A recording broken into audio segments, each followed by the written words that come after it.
not them. They no longer matter. Hello, everybody, and welcome to this week's episode of the Friday Night Frenzy, where Wonderbat is never canon, and the topics, they're more like a set of guidelines. Let's bring in our wonderful bunch of people. First off, we have the super wonderful co-host, Jared from Comics League. How you doing, buddy? You're damn right Wonderbat will never be canon. And next up, we have the man for whom Rooftop Korean is his favorite gender. We have Chris. 안녕하세요.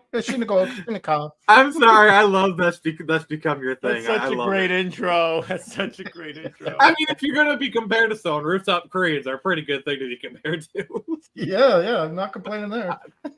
So how's everyone doing today? I'm doing very well, just hanging out. Oh yeah. Hey, Iron Inquisitor, how you doing, sir? Hey. And then what you got going on? And then Thanks, brother. We got the Q doobie and Jared. Shine on you, mother effing crazy. Thank you. Gotta be crazy to ship Super Wonder, but anyway. I'm the dude that thinks that Jean Grey is a waste with Cyclops.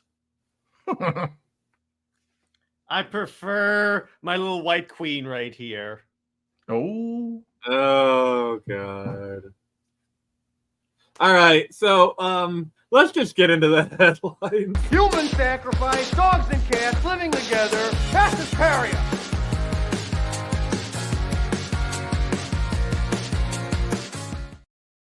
Can I just say, I love how Nick just gave up and said, "On with the headlines." Yeah, you guys were also joining us as the mistress of ships herself, Bunny Girl Nix. Hey. All right. So let's welcome to the headline hysteria. We're talking about all the topics that are just as important, but not important enough for a full episode. Let's start off with a little Schadenfreude, everybody. So apparently, Bungie will not finish the fight. Who wants to lead off on this one? Well, for those of you that somehow were under a rock, Bungie was the company that for many years created Halo and maintained Halo. Then they sold it to Microsoft and then went and created Destiny. First one was okay. The second one was better because it actually had a story. The problem with Bungie is that they started off as this great community-focused company. Like, for instance, they allowed and openly encouraged Rooster Teeth to make Red versus Blue, RIP. Yep. But the thing is, they went from that to like one of the most anti-community companies nowadays. Oh, that's not even half of it. And they hired a bunch of DEI people, and you wonder what happened. Yep. They went broke. Mm-hmm. Yeah. So so now what's happened? I heard they're laying some stuff off. Yeah, 220 people are no longer working there. Yeah. Oh my freaking God. That is insane. And no, this is on the heels of 10% of the company already being laid off last year. So God. Yeah, this is not a sign of growth. This is a sign of a company struggling to keep the lights on. The problem is so many companies hired like mad during COVID. And they didn't hire the best people. Nope. I mean, how many TikToks did we see of like, oh, here's a day in the life of working in LinkedIn. I maybe do 5 minutes of work. Oh, here's a mochajita. I'm getting my red wine on tap. Yeah. And then I go from my butthole bleaching, in-house butthole bleaching at LinkedIn's office. LinkedIn, the jobs are. What LinkedIn are you looking at, Nick? What LinkedIn are you? What internet are you on? No, you know what really pisses me off though? The videos that really pissed me off were the newer ones that started where they're like, this is what it's like as a product manager working from home. And it's two chicks at a poolside or whatever. And I'm like, don't you dare endanger my job working from home because that's what they fear. Yeah, like I bust my ass working from home. Silly girl. Yeah, maybe I should go to LinkedIn to get it bleached. But no, I mean the Rule 34 version of LinkedIn, maybe. No, it's so frustrating though that there are LinkedIn. a lot of the bloatware, like when Elon Musk acquired Twitter and he laid off like 90% of the faculty and the company still functioned as if nothing happened. And it's like, Yeah, what is isn't that funny? I think he even said when he came in, it's like there was a lot of dead weight in this company. Yeah. I mean, and there's he a lot had of to dead weight in a lot literally- of companies. He had to literally let that sink in. Nick, Yes. highlight Quarrel's comment, please. Oh God, That's a Nick pun right there. I'm literally buying the domain name right now. Oh my gosh, that's gonna be the Rule 34 LinkedIn version. Yeah, make it look exactly like LinkedIn and everything, but it's just a Coming bunch of soon people to a comic near you. Yeah. Oh my gosh. But yeah, we're seeing this a lot in like not just in the video industry, but literally everywhere. I think a lot of companies are waking up to realize all this DEI crap is literally killing our companies, and I think a lot of them are using layoff to get rid of a lot of these like bad people.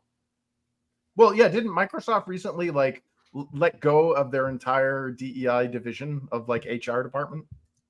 Yeah, and they said that they basically indicated that DEI is no longer like business critical. Yep. And I'm like, yeah, we could have. It's almost like we've been telling you this for 4 freaking years. Yeah, and we get called bigots for pointing out the obvious. And if Microsoft does it, all the lesser companies are going to start doing it. Yep. And with good reason. I mean, it's been poison to every company. Look at the downturn. A lot of this economic downturn, sure, the after effects of the lockdowns and everything and crippling certain productions, but like the actual lack of buying, like there was that Steam study that showed that 81% of gamers are playing 6-year plus old games. Oh, not only that, but if you look at the hardware survey, there are people still gaming on 1660 Ti's. But nobody wants newer shit. You know what I mean? Like these, like what? Why would you though? Because they're not giving you full games. Like, why would I play Suicide Squad when I could play Arkham Knight and have a complete experience? Well, and, yeah. And the thing is, and any games that are like halfway decent, it's literally better to wait 3 years for them to go down in price. Well, because you have so many other games, like for example, Final Fantasy VII. I'm waiting for it to hit $30 before I buy consistently. Hogwarts Legacy. And Nick, I got it. I got it for $30. Had a good time. And Nick, you made an excellent point for once. When it comes to like a lot of games, short of a few examples like Elden Ring and Helldivers, the best a game is gonna be is halfway decent, not killer. It's not like when Halo and Gears of War and the earlier Call of Duties were coming out, where it was like, oh, this is the golden age of gaming. This is great. Now it's like, meh. Yeah, but like, not that. And the only game that I'm planning on buying new coming up is Dragon Quest III Remake. That's the only and that's just because it's Dragon Quest III. I don't think Square is gonna F that game up. That is like one of their most important games. Well, look at games like Concord, okay? Gosh, that stupid Mrs. Freeze design. Yeah. Well, yeah, the potato, but like look at games like Concord, okay? You've got, they obviously they're DEI ruining Overwatch, but like what has kept Overwatch alive all this time is the Rule 34 or whatever. Like those characters were sexy and designed really well. And you can't tell me Blizzard doesn't know. Oh, they know. In fact, they probably backhandedly encourage it because it's I mean, didn't like for Overwatch 3 they announced they're gonna like encrypt the models or something? Yeah, wink.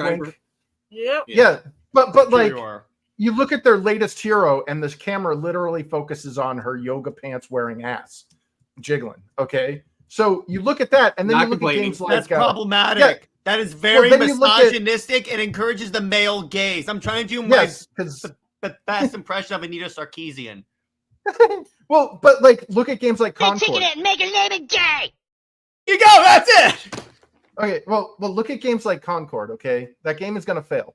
I'm not saying that. And look at Last Descendant. Yeah, exactly. Last Descendant is its direct competitor, and it's going to destroy it. Okay, Like, and let's look here's at the why. thing. Look at the like everyone's pretty in this. Like, look at the black people in First Ascent and look how good they look versus the American games made with equality and DEI. Like, holy crap, these I don't know. look good. When was it, like, how odd is it that the Asian developers are giving better justice to black characters than American like developers? I know, right? Like, Right? this That's disgusting dehumanizing like mindset that they've established, where if you are black you have to be unattractive, is insulting to everyone. Because come on, I grew up in the 90s, dude. I know exactly what hot black people look like. Amen. You know? Oh god. And, yes. yeah, we all love the pixelated form of Barrett. That is like the peak of masculinity right there. But like, How many men men their first exposure to girls in a romantic sense was the original Lara Croft? oh yeah. I love her boobs, all 12 pixels of them. Yeah, I love her triangle boobs. Diamonds.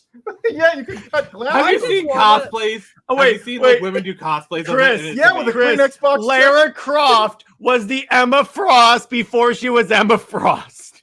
I mean, Emma Frost was Emma Frost or Lara Croft. But yeah. Dude, Can I just did say you guys though, ever about see- Barrett?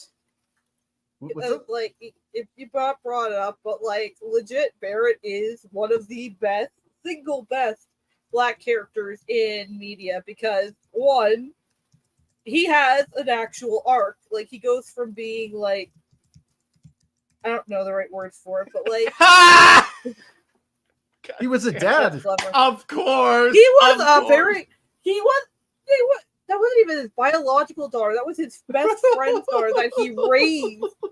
He was trying to make a better world for her, and because he was very angry about what happened to his friend, to his wife, and you see him go through this whole arc, and he was literally based in design on Mr. T, and you have people in this day and age going on about how racist he is, and how he's a So you're caricature. saying he pities a fool?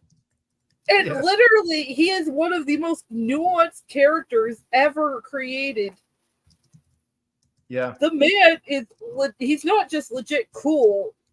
He's got layers. And it's something I don't think anyone in this day and age really gets on that side of the fence. Well, they just Nobody- want. See, the thing Look is, at Barrett. Barrett. The problem with Barrett in the discourse is he kind of gets boiled down to like this very like bad Angry faith black argument. guy. Exactly. Yeah, that's exactly where I was going, Nix. Yeah, but Wait, That's because- Barrett is a night elf mohawk. Oh my god, I love that commercial. Chris, do literally, you remember those commercials Yep. when they brought in? Hell yeah.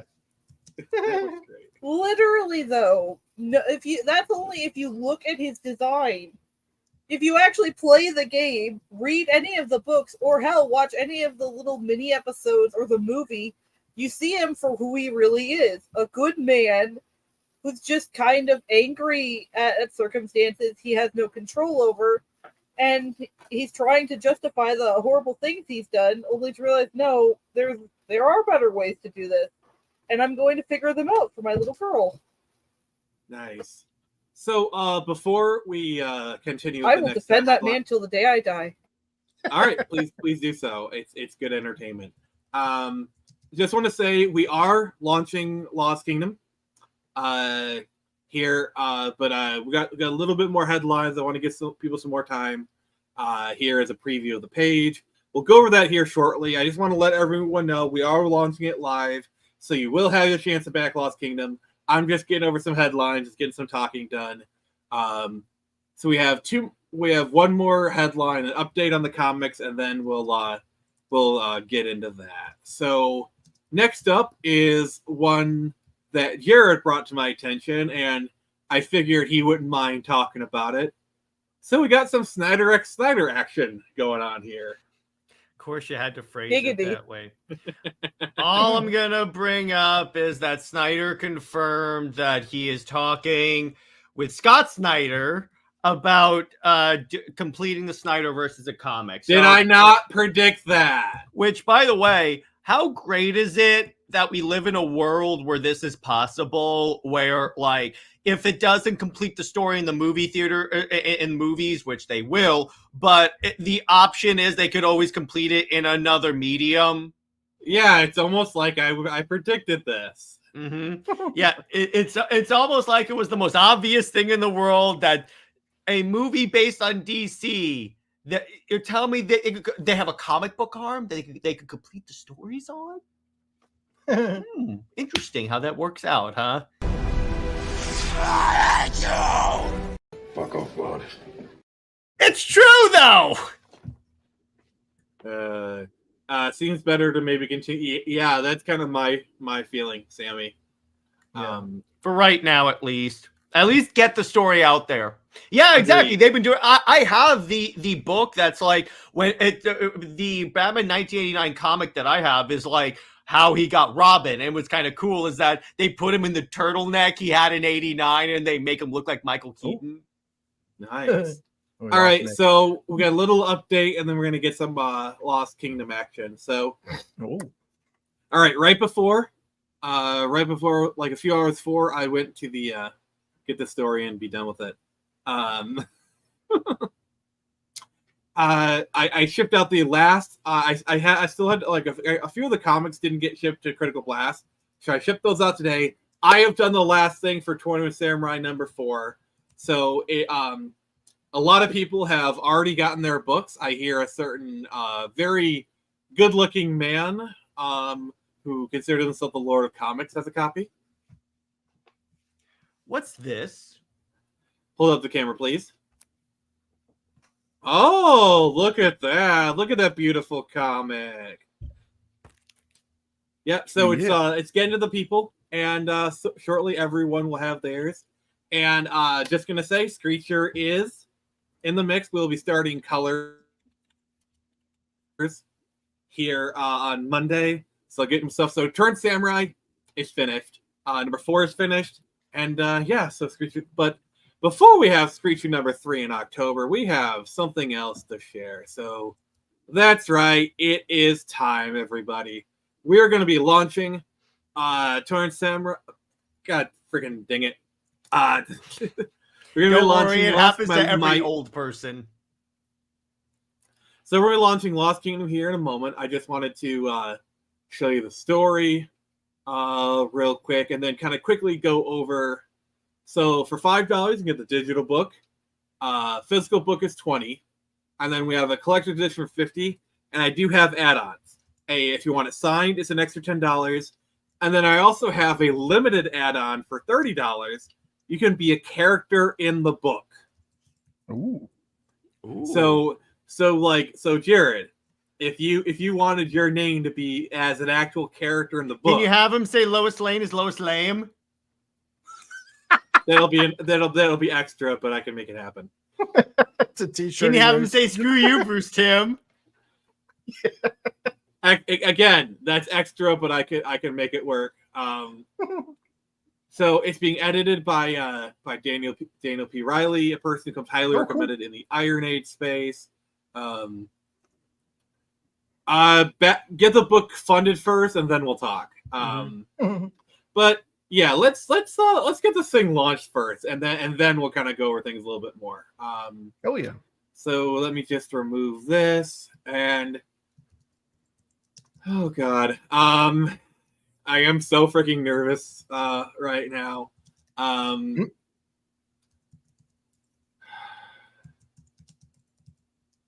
right.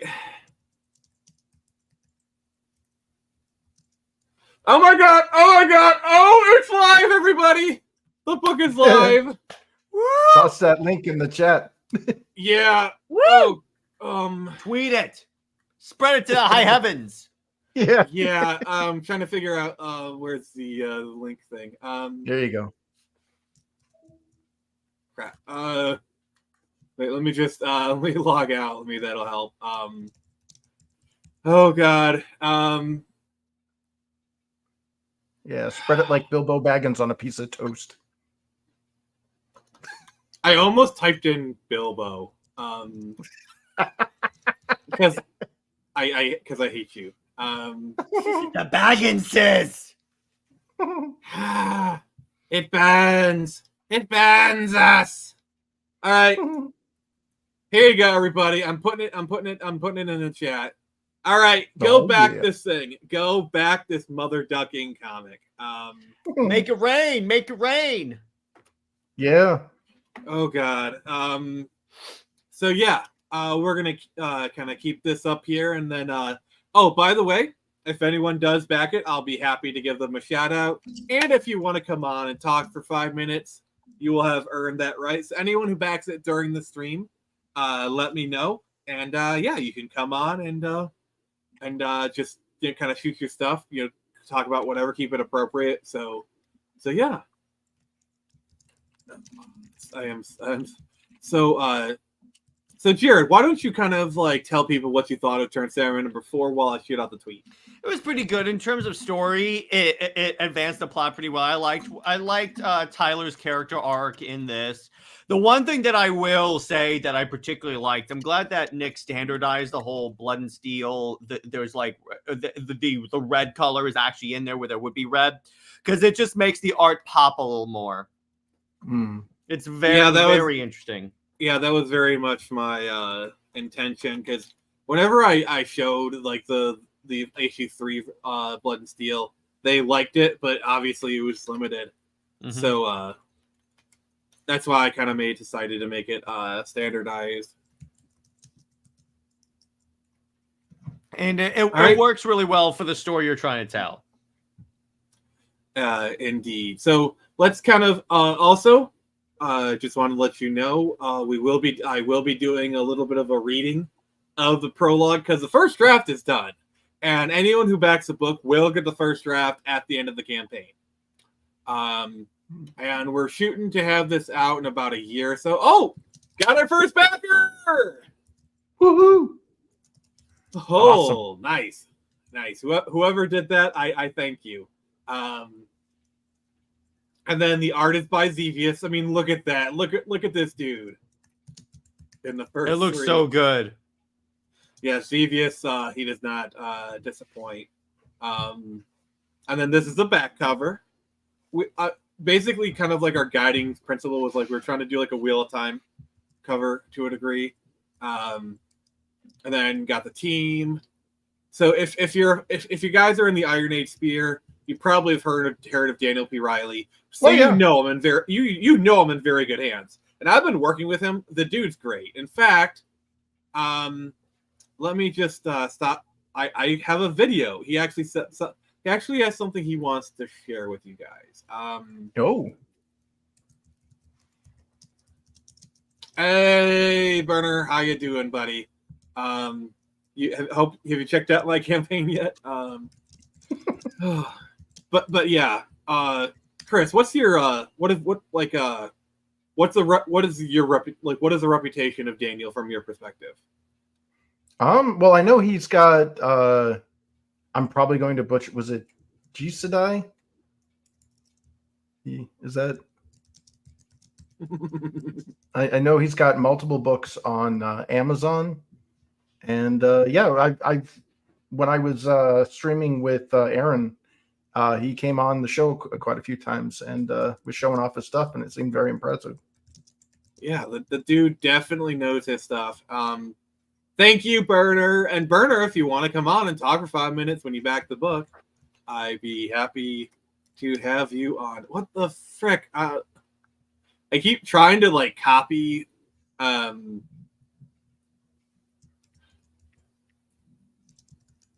right, I keep trying to like copy the thing over. There we go. Okay, cool. All right. Thank you. All right, so this is a message by Daniel, and he couldn't be here right now. He's got prior engagements, but he did want to send this message. Hey everyone, how's it going? I am Daniel P. Riley of whimsyland.org, and I am the editor of Nick Gibson's Lost Kingdom. I'm not available, unfortunately, to be part of the launch stream, but I wanted to make a quick video to say hello and to let you all know that I have worked tirelessly and continue to work tirelessly on this project with Nick, and the result will be fantastic. The story itself is a lot of fun, very enjoyable, what we call fantasy or fantasy-fi blend of fantasy elements and science fiction. It has an incredible narrative. His characterizations are highly enjoyable, and their interactions are very natural and fun. And I think everyone who chooses to back this project will not be disappointed.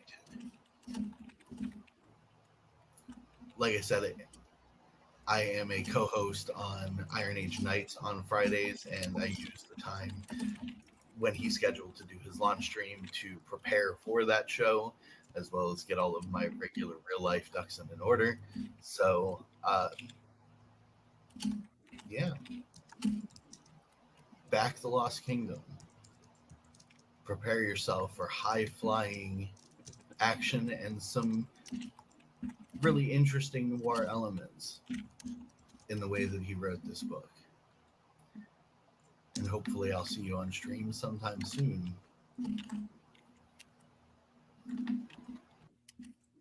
So yeah, that's some like really high praise, you know. Holy crap. Like I gotta say, like, so I am a fan of my book. I do feel like I made something really good. But can I just say, having your editor say it's a good book, hey Tevya, having your editor like give you those kind of praises, oh my god, does that mean a lot? Holy crap! Oh, that is honestly insane. So the first backer has revealed themselves. Thank you. I really do appreciate it. Yeah, you better. That's what I tell a lot of up and coming creators, is they need to be a fan of their own work. Also, Tevya, if you want to come on the show, you can back Lost Kingdom, and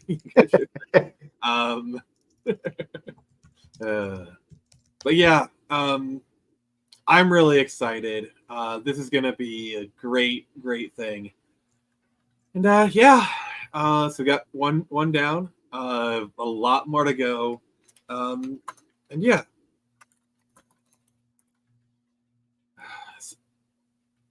So Chris, you've done novels yourself, right? I haven't actually. No, I've never.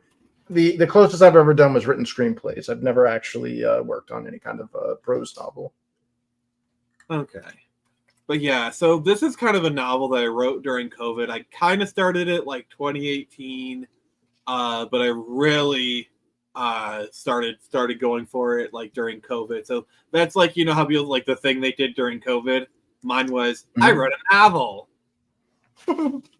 Hell yeah. Well, tell us about it. Like give us like a like a little back of the book pitch. Like who's the heroes? What's the conflict? So what I can say is, for those who are familiar, are you familiar with the hero's journey formula? Yeah. Joseph Campbell. It's been used in a lot of stuff, like Star Wars, and like it's Joseph Campbell's Hero 1,000 Faces. So I wanted to do a story of the hero's journey, but from the mentor's point of view. Think like Star Wars, but from Obi-Wan's perspective. Okay. And I kind of really enjoyed Star Wars as like science fiction fantasy. It's George Lucas himself describes Star Wars as space fantasy, and I think that's fair. But the thing I really like, the other kind of thing was the Thor movies. Like, you know how the Thor movies, they had like a very like high fantasy kind of thing, but it also had like sci-fi trappings. Oh yeah. Space opera, yeah, that works. And I basically I kind of wanted to blend all that stuff. And the thing with me is mentors are always defined by their backstory. Okay. So because I was having the main character be the mentor, it kind of necessitated a very strong backstory. And thus, that kind of had a knock-on effect on the rest of the story. So basically, the main character is a person named Justin Just Lamont. And basically, when we meet him at the start of the story, it's been 15 years since the fall of the capital. He was the Captain General of the King's Royal Guard. And as Captain General, he was honor-bound to die for the king. So there was a bit of a succession crisis. Oh, thank you, sir. Oh, also the other thing is, the so-called chosen one is an annoying brat. As they all. Oh, you mean she's a Brie Larson? Oh no! Is that like a personal attack or something?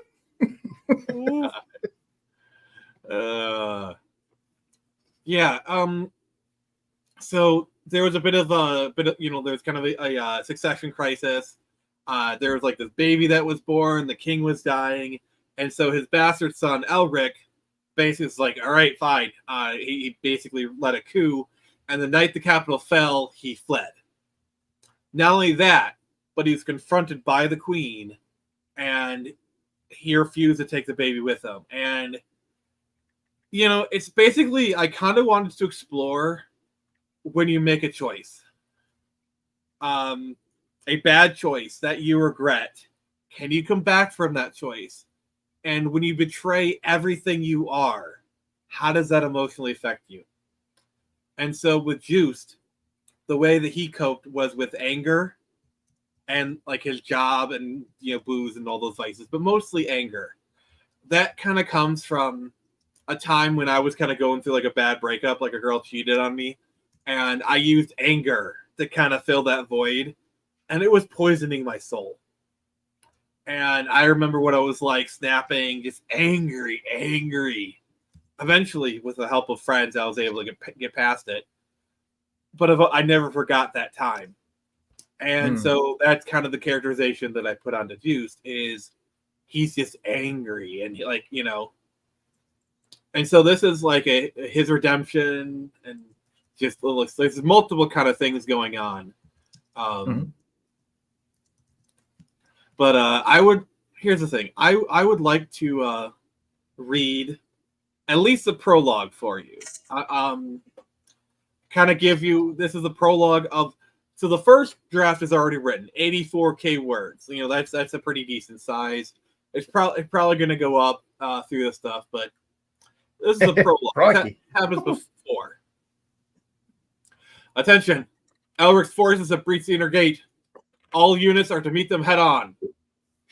Shut up! I screamed for like the millionth time. As always, my cries went unanswered. Like a specter, I moved through the halls. I noticed by all, save one special soul, sneaking towards the launch pad. The rage-filled screams of a battle going just beyond my field of vision. The palace will fall soon, I thought to myself. Best to move quickly. Abandoning my stealth, I lurched forward to open the door in front of me. A rush of warm, sticky air greets my face. In front of me lies my salvation. The eventide. A ship used to ferry the royal family across the stars. Said ship will soon carry me away from this wretched place.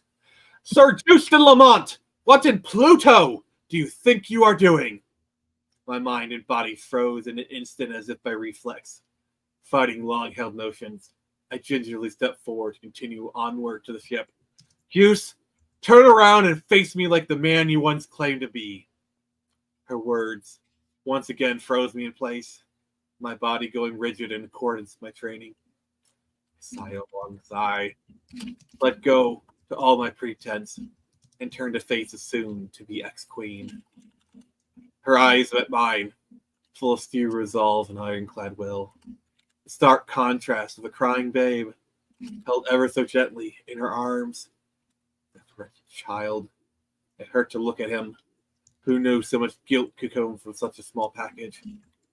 It's over, Your Highness, I finally said, as I found the strength to raise my arms around me, protesting the inevitable. Look around you. You know it to be true. You swore a vow, she said, as simply as ever. Her words sweet but firm. The queen until the end, it seemed. An unyielding vow. You of all people should be by my side. Her words nearly broke me. For the briefest of moments, I was transported to a simpler time, when all was right and everything made sense. With tears of regret, I cast my eyes to the many fires going on around us. Things change, I said, my voice choking on the words. It hurt my soul to speak it aloud, as if admitting the truth made it reality at last. Not wanting to suffer any longer. I had hand. My ears continued to pick up the screams of my dying brothers.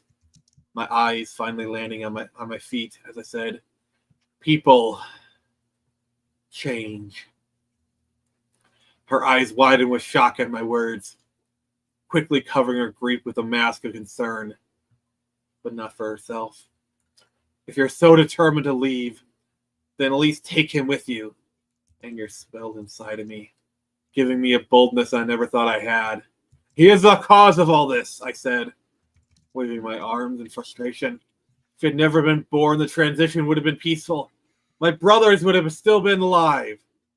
In a fit of fury, I stormed past her, closing the remaining distance of the ship, preparing for takeoff, my mind racing with conflicted thoughts.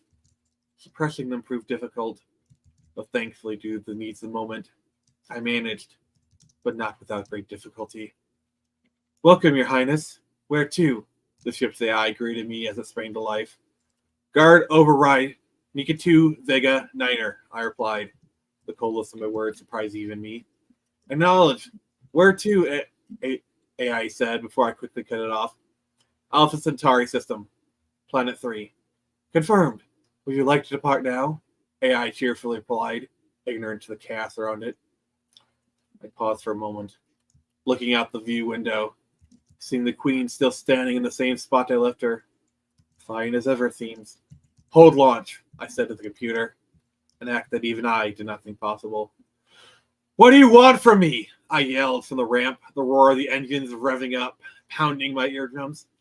For you to do your job, the queen yelled back as she held out her babe to me. I looked at the thing. Then I looked at her, our eyes meeting in the middle. We stared at each other for what seemed like all eternity. Finally, once I'd mustered up the courage, I pulled away. I would not be snared by the eyes that had trapped me so many times before. No, I replied. That one word rang through the halls louder than any mortar shell. We both stood there for a moment, the two of us frozen in disbelief.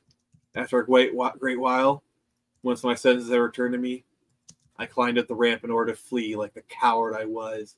Curse you to all 9 hells, she screamed. The fury in which she did so still managed to haunt me, ringing my head all these years later. Beep, beep, beep. End scene. Nice. Very cool. Nix, what do you think? I swear, when that person said, "It's over, Your Highness," I thought you were going to say, "I have the high ground." I hate you. That would be a little bit too on the mark. But honestly, I kind of want to write in. I said to her from the higher ground. So I don't say it, but I still say it anyway. Like, God, I love in the Lego Star Wars, like the Skywalker Saga game, they have Obi-Wan literally on a ladder. Those games are treasures.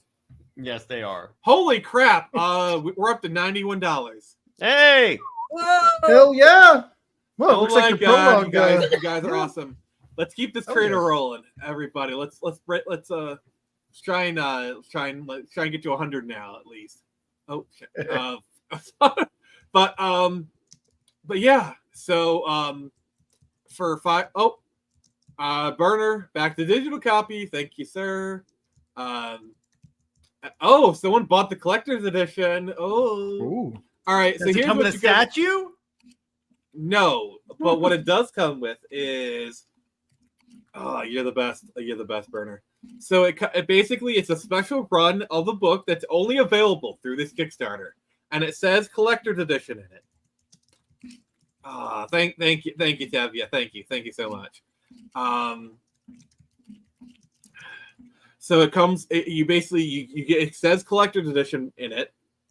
You get your name in the special thanks of the book, and that's all the editions. By the way, even the regular edition, when it says special thanks, your name. So right now, I believe that's Caster's logo. So Caster is going to get thanked in the special thanks. And I do have 2 different add-ons. There are. Let's see. Let's all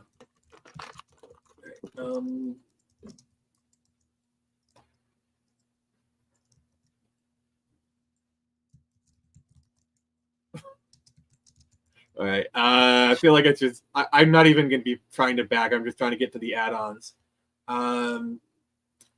Yeah. So signed copy of the book. Basically, you get it signed for additional 10, and then for 30, you can become a character in the novel. Ooh. So basically, like for example, let's say Jared got this add-on. By the way, the character one is limited to 5 people. So all the characters become the backers. Well, I had to limit it to 5 because there's only so many side characters I can add stuff around. So let's say Jared got it. He would basically have a character named Jared, or if he wanted to call it something else, he could. And then also when I physically describe the character, I can have it be physically described like the person. Mm-hmm. So yeah. So like Nyx, let's say you got it. Like the character called Nyx. The second in command to Nelia, the queen of the Raven Squadron or whatever, Yeah.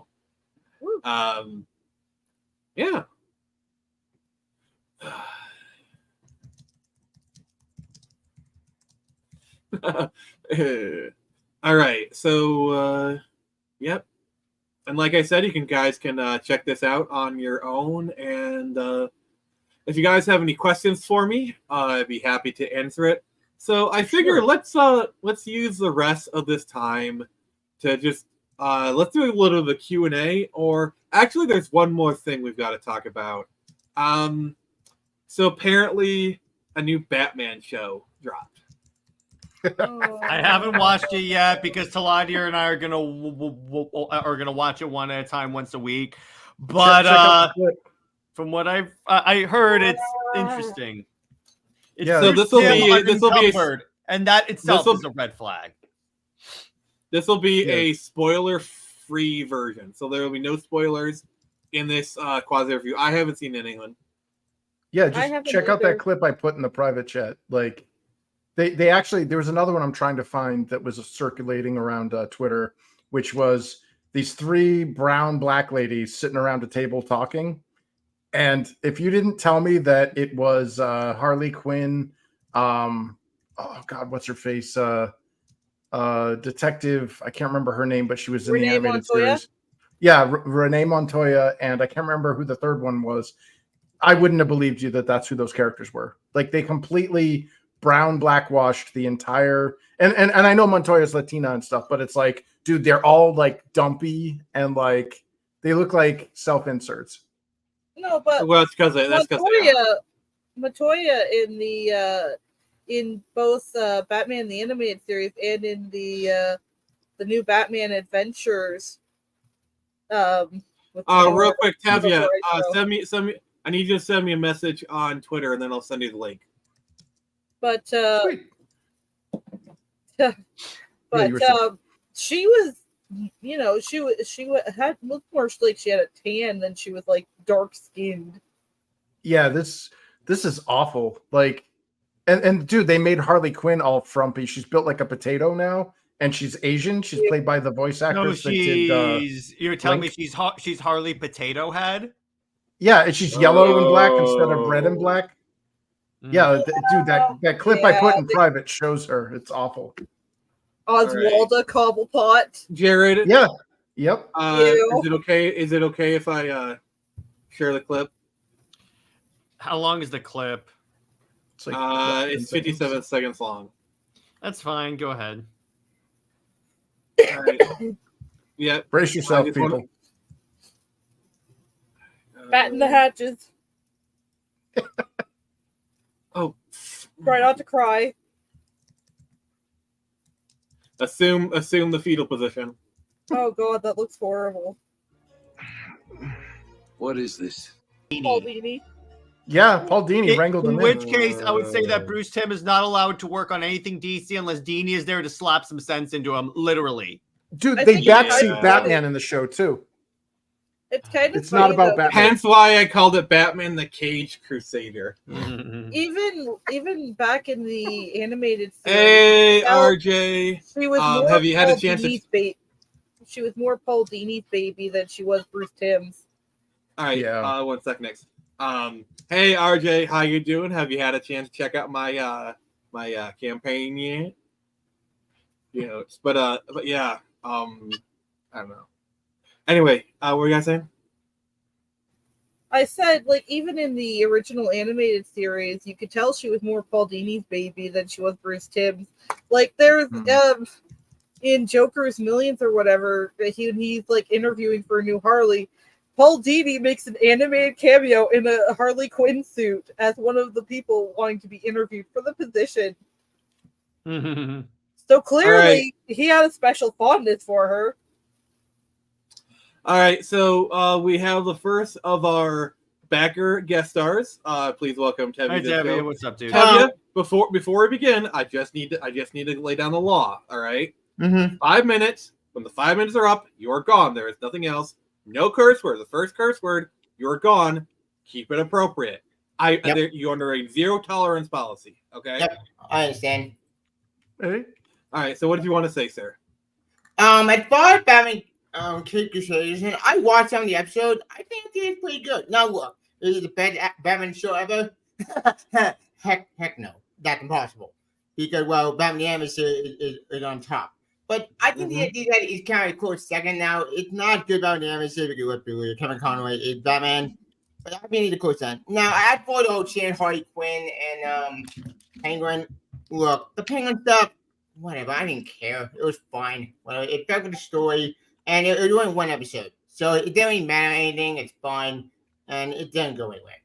After Harley Quinn stuff, I don't have no time for the Harley Quinn. Like I said, but I don't care Harley Quinn or about the anime series. And that's what it is.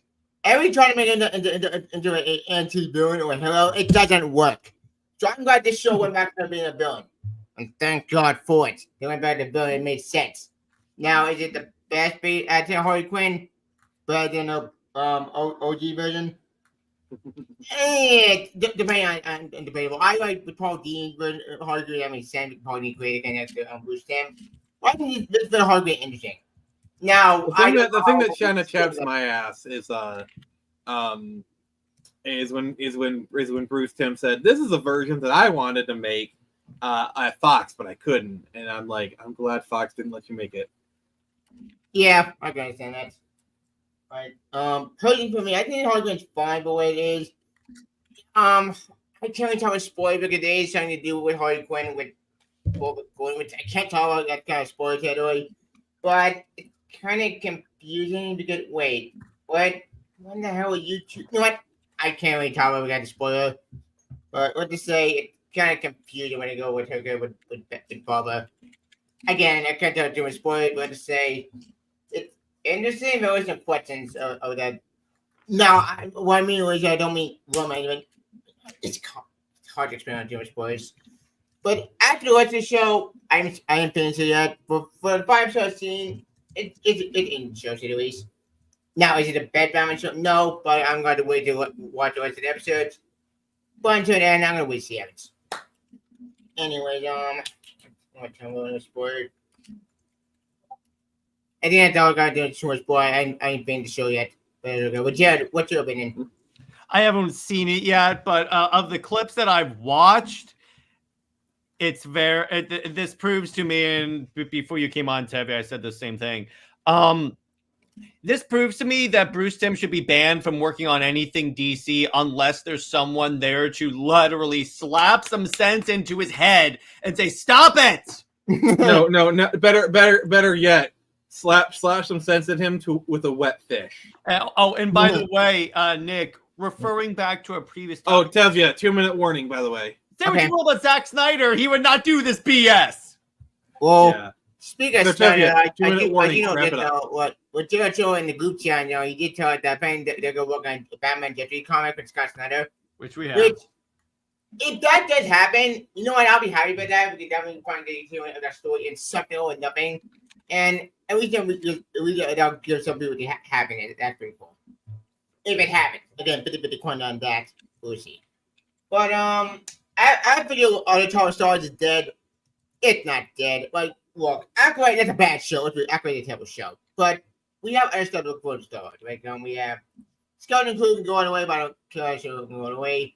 But besides the show, here's my canon. My canon, Legends canon, and saw the old Republic. The old Republic. Yep. One time. That's my story. After the Secret Treaty, Ted, which we don't get a Secret Treaty, but I think that's all a story. That's a whole topic in itself. I mean, Snyder dying to Tim Batman, Pro the Miller Batman. I'm gonna read all that. Could be interesting. Yeah, we'll see about that. All right. Anything else you'd like to say? You've got a little over 30 seconds. Yeah. One more thing. Final thoughts. All right. I've been starting the dead topic. That's not okay when it's so. But honestly, yeah, it can go either way, too. I'm gonna wait to see what happens, and I need to enjoy the game I'm gonna play with Stars, and that's all I care about. The can mixed bag of that, boy, who knows? That's all I got. Yep. All right. Anything else? You got 10 seconds. Well, Phoenix, what comics have you been reading for the last couple days? All right. Thank you, Tevya, for joining us. I said I was going to keep very tight to the thing. You have a good day, sir. Cool. Like I told them from the start. Yeah. 5 minutes. That's what you get. Yeah. I mean, that was cool. I'm glad to have him on. So yeah, anyone else, if they back the book, if you want to come on for 5 minutes, just talk about whatever, feel free. But I think this is a pretty interesting topic from Q over here. Jared, what do you think about Snyder adapting Tim era Batman as opposed to the Miller Batman? He could improve it. Because I guarantee you, Snyder would not have Batman be arguably a predator when it comes to him and Barbara. Snyder would be like, that's stupid. And let's see, and don't let me see your Google search history. I don't want to see. It's fun to talk about, but it really wouldn't work out. Yeah, exactly. That would be, and it'd be hilarious if I were like Snyder and I were making that movie. Here's how I would handle it. You ready? I would have constant references to stupid decisions Tim made, and then I would have someone go, "Hey, Batman, are you going to do this?" And then Batman would go, "No, because that's dumb." So to answer Tevya's question, I've been kind of looking into Ultimate X-Men because we're doing a review on that book here on Comic Thoughts coming up.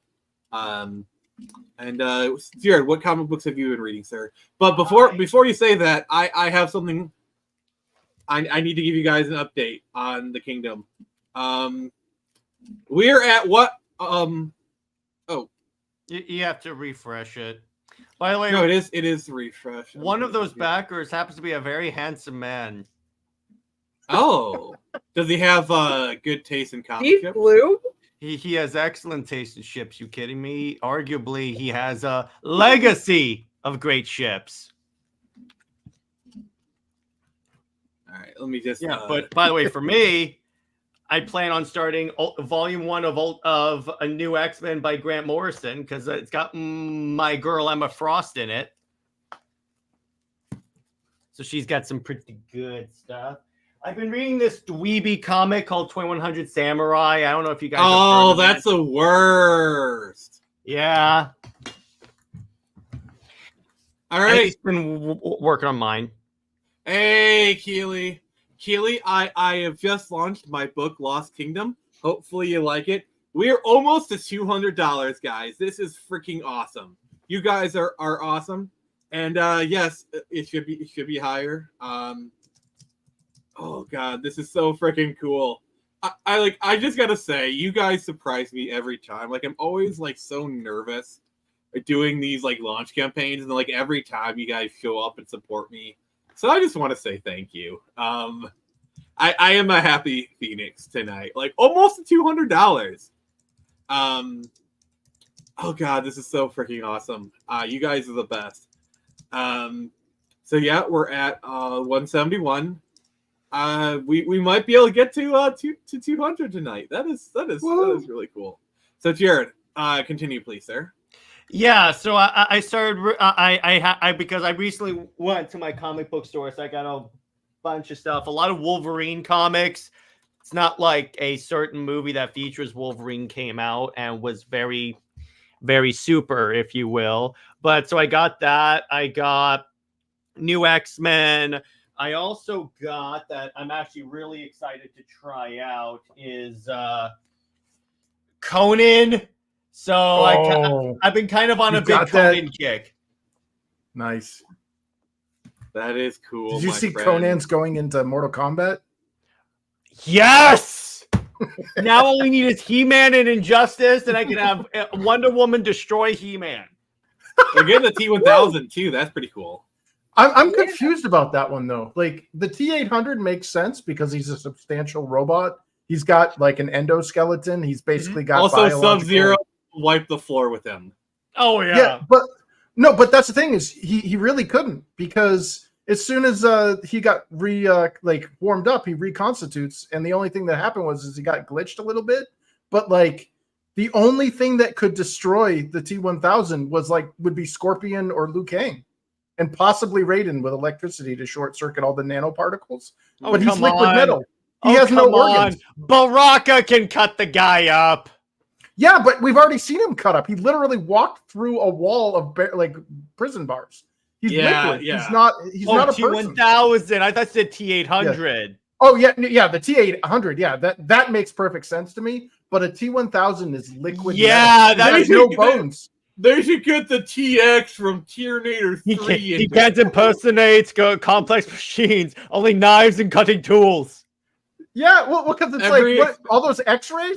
It's like, he ruptured a liver that doesn't exist. You know, what'd be hilarious is if they also brought in the Terminatrix from Terminator 3.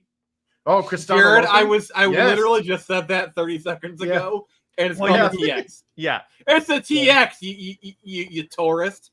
By the way, I just want to say I have met Kristana Loken at a con who plays like the TX. She's like the sweetest woman ever, and I had such fun talking to her. Did you go up to her and say, "I like this car"?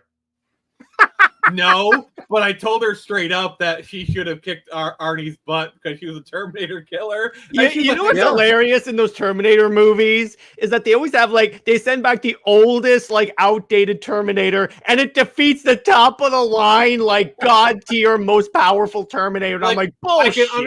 I can understand the T-1000. Yeah, because they kind of outsmarted it to a degree with lava. But the TX is literally a Terminator.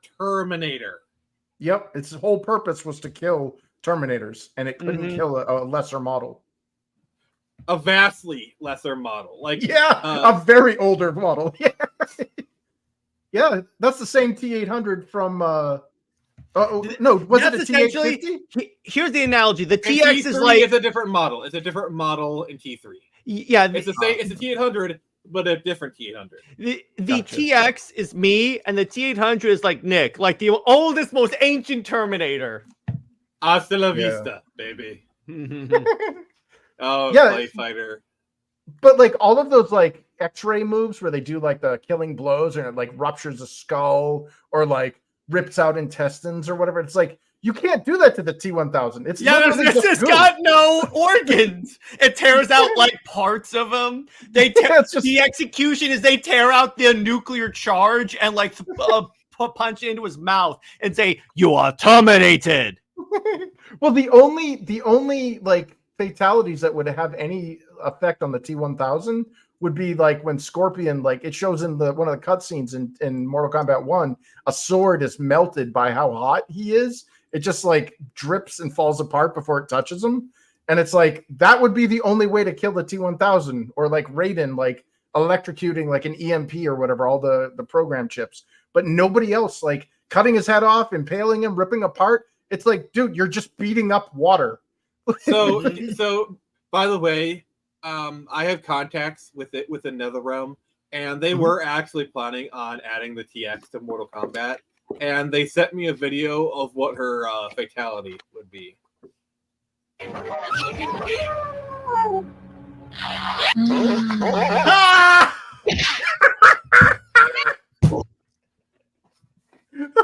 God damn, that's awesome. Oh, I love the sound that Saberwolf makes.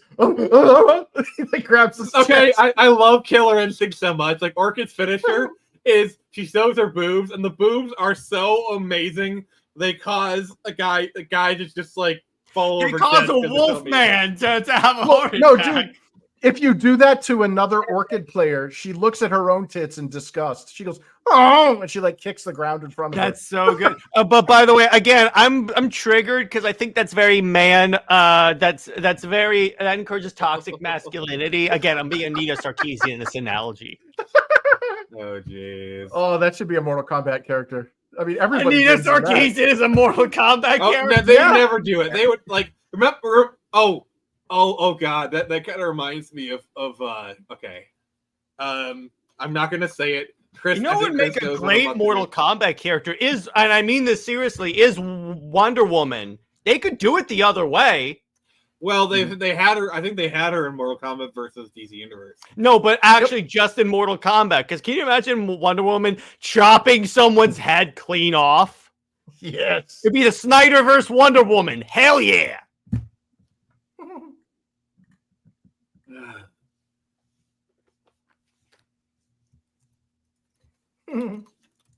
Sorry, I'm looking. Yeah, they did add Spawn to Mortal Kombat. Yeah, I played as him. He's pretty dope. Yeah. So, you want to know how based the Mortal Kombat devs used to be?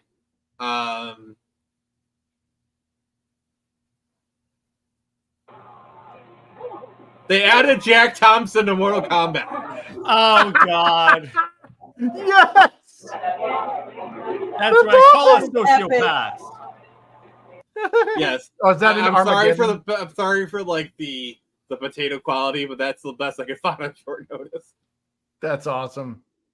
Yeah, They would you never remember, do that dude, again. You remember when the left?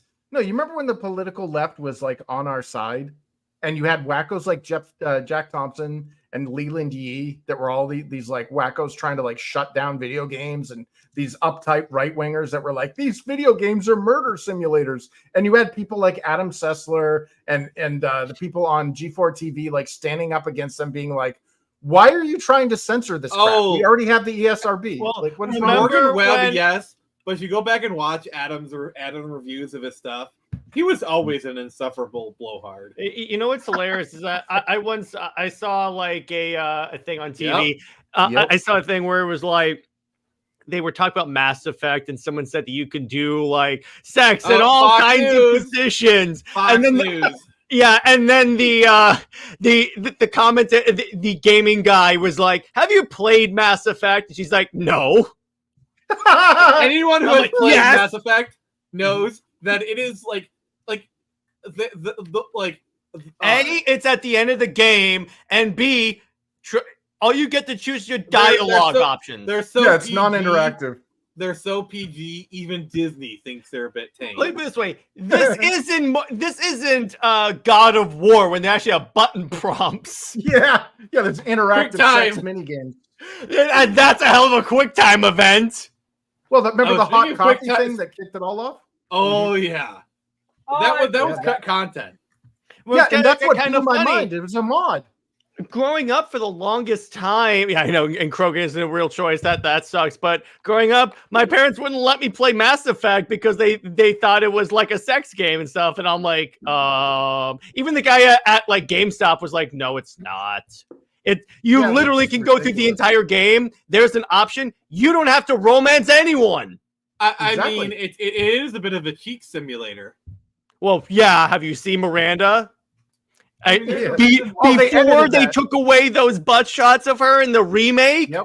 I mean, there's a Yep. reason the No. nickname for the series is called Ass Effect. Yeah, Yeah. it's legit just ass shots. It's like Totally. like All-Star Batman and Robin with Vicky Vale.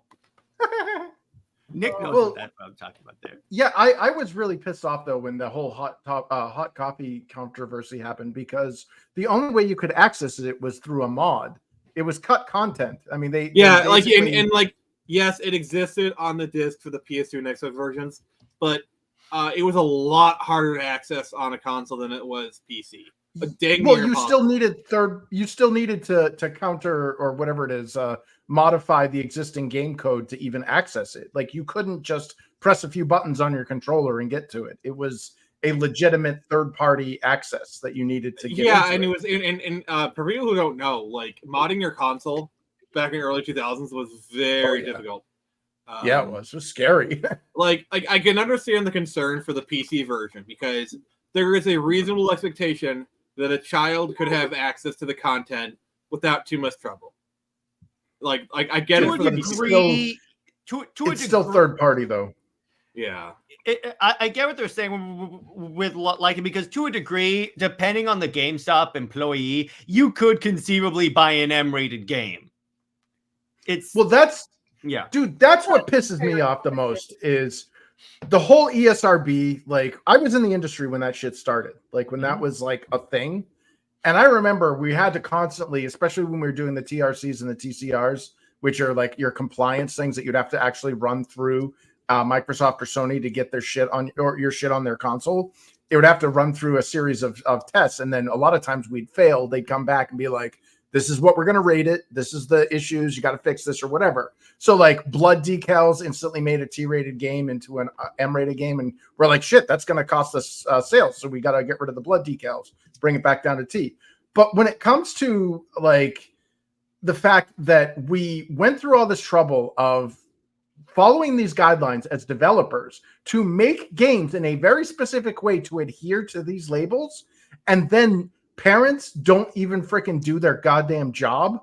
It's like, you know, my little Billy was playing Grand Theft Auto. Well, you're a shitty parent. Like, you bought it for him. Exactly. Oh my god! Like how many times I hear that argument? It's rated M.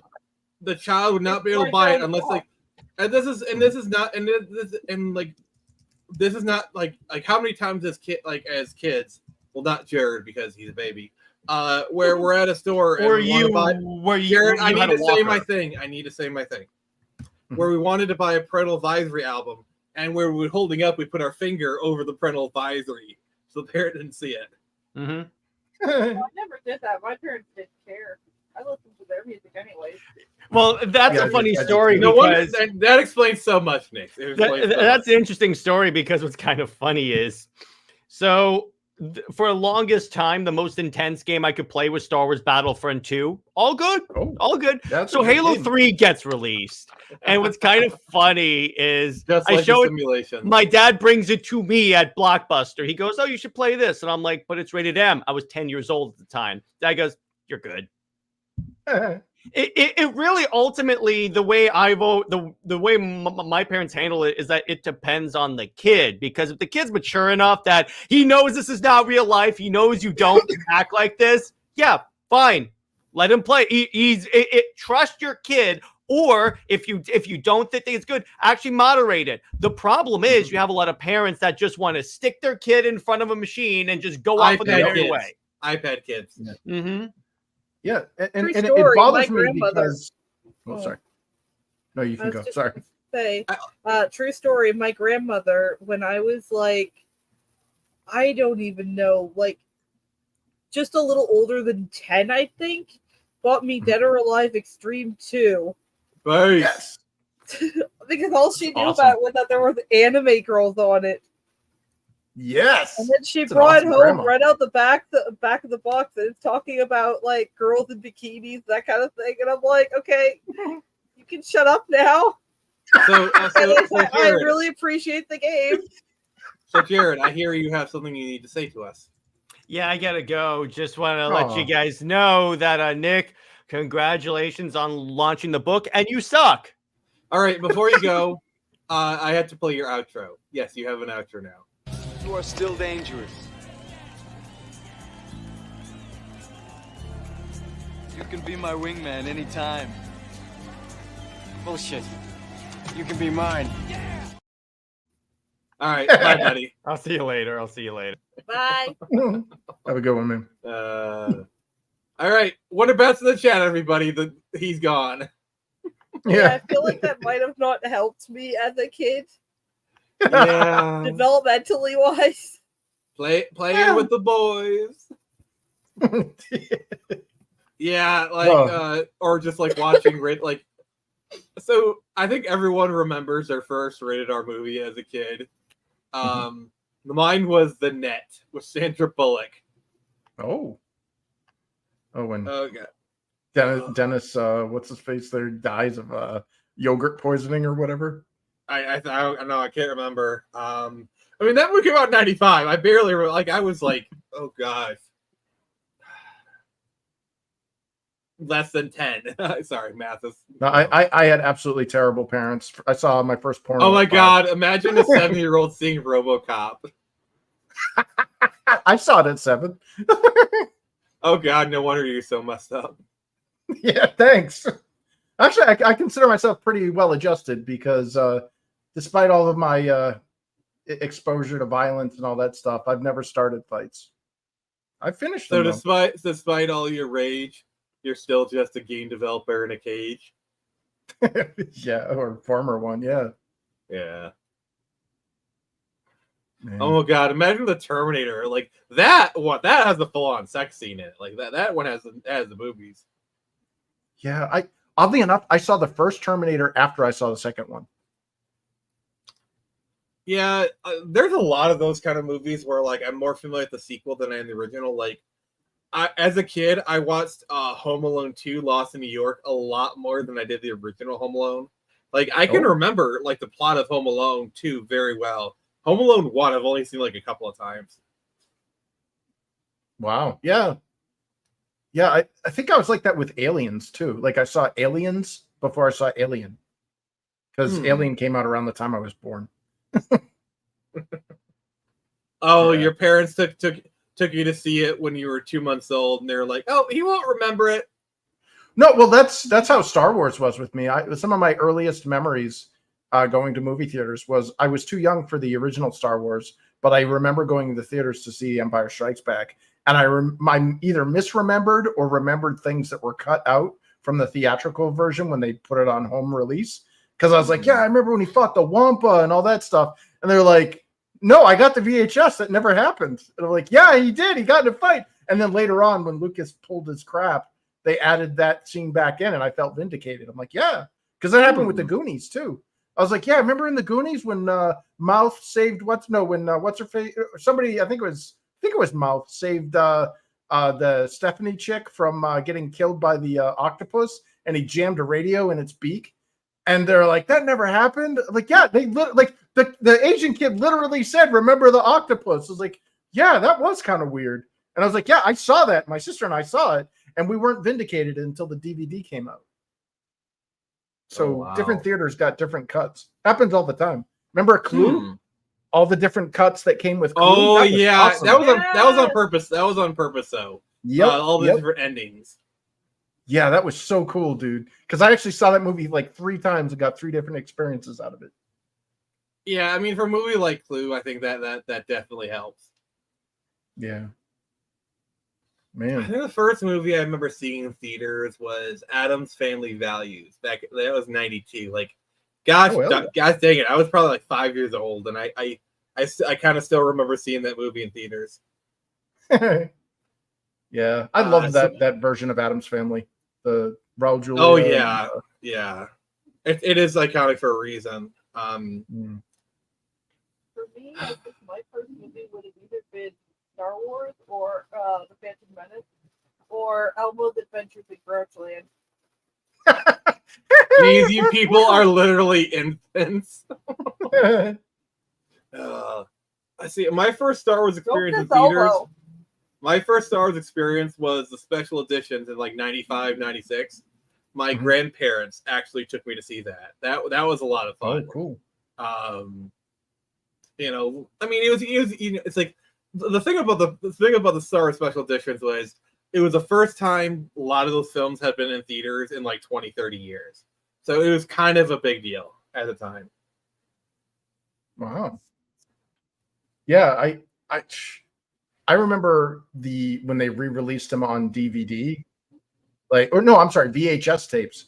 We had like the big honking golden black box for VHS. Oh my god, I remember that. My family had that. That was awesome. Yeah, that was definitely required owning. Like speaking of VHS, remember when Disney was like they finally relented, like, oh, if you don't buy it now, it'll go back into the Disney vault. Yeah, I hated that. Yeah, was that FOMO? Man. Episode 2 in theaters. Oh, I remember seeing that one in theaters. I saw a lot of movies in the early 2000s. Me and my dad did. Like I saw X2. I saw Phantom Menace in theaters. That was really fun. Trying to think. I saw Fantastic Four 2005 in theaters. I've always loved the movies, honestly. I actually think I saw the Flintstones. If you want to talk about underrated movies, the Flintstones movie with John Goodman is very underrated, in my opinion. Yeah, well, not only that, but Rick Moranis. Yeah, like the thing is, just the sheer production design of that movie. My God, like the sets, everything. It is a movie that can never be made today, just because, like, oh, all these expensive sets, we'll just CGI them. Yeah, and you remember who was it? Ian McKellen. Hey, Peter Venkman. Ian McKellen, who broke down crying because he's like, all these years of experience in acting, and I'm acting to a tennis ball by myself. Yeah. Was that during Lord of the Rings? I think so. It might have been during The Hobbit. Yeah, it's very disappointing when, like, have you noticed though that a lot of the practical effects hold up better than the CG effects do? Or even better, a lot of the early CGI films that use a mixture of practical and CGI tend to hold up better. Like, look at Jurassic Park. Oh yeah, like a lot of that CGI still holds up. Like the T-Rex scene, they intermix. Like the close-up shots are an animatronic, and like the farther away stuff. And plus, it's like raining and it's dark, so it still works. Yeah. It's so odd though that like a lot of these like modern or movies from like 5-10 years ago, and they're like CG heavy. Like I don't think the Lord of the Rings is gonna. I'm sorry, I don't think the Hobbit will hold up anywhere as well as the original Lord of the Rings trilogy. No. Like the whole obnoxious over the top action sequences were actually annoying. Like I actually, there were points where I just like checked out. Well, like the barrel scene, I'm like, yeah, I'm looking at my phone, I don't care. Well, the other problem is a lot of the characters, like, I'm sorry, but I do have, like, my thing with the Hobbit movies is Peter Jackson was kind of got a raw deal, because that Del Toro was supposed to direct that film and he dropped out at literally the last minute. So Peter Jackson had to step up. So I'm not going to lay the problems directly at Peter Jackson's feet, because he did get a bit of a raw deal with that one. Yeah. But yeah, the Lord of the Rings. Pretty famous for doing that. Yeah, I don't know. Nostalgia Critic even made fun of it. Fun of that. Yeah, that's a shame, because I love Guillermo's films. Wasn't he supposed to direct The Mountains of Madness, like a Lovecraftian film or something? And like the studio was like, "Hey, Del Toro, can you make this Lovecraftian film PG-13?" Yeah, it's a Del Toro Lovecraft film. Del Toro, can you make a porno? Ready? 5-second porno on CBS. Oh god! Like, I love Del Toro. He's a very imaginative director. Yeah. I kind And of he wish doesn't pull I do kind of wish we had gotten Silent Hills with Mm-hmm. Del Toro, Kojima, and Reedus. Can you imagine? Don't bring it up, please. It still hurts years later. Like just like the sample we got with Pete. Oh dear God. Guys, I need to give an update on the campaign. All right, 241, everybody. We are so close to 300. Holy shoot! Thank you so much. Oh my God. Like this is insane. We're doing really good. Off to a good start. Let's keep it going. Oh wow. Oh, yeah, Black Cauldron is one of those. Scene? No, that movie had a missing scene because it was too dark for Disney. There's a scene where the cauldron gets kicked over by somebody as they're recruiting soldiers, and the mercenaries that were all hired were actually turned into zombies, like their flesh was melted off of them and stuff. Oh, it was woof. It was like Watership Down traumatizing. Oh God! Like you know, like part of me just wants to show Watership Down to like a SJWs at Gen Zer and watch their head literally explode. Like, can you imagine? like just plopping a 16-year-old Gen Zer, having them watch Watership Down. Like, hey, you want to watch this film about bunnies? Oh, I love bunnies.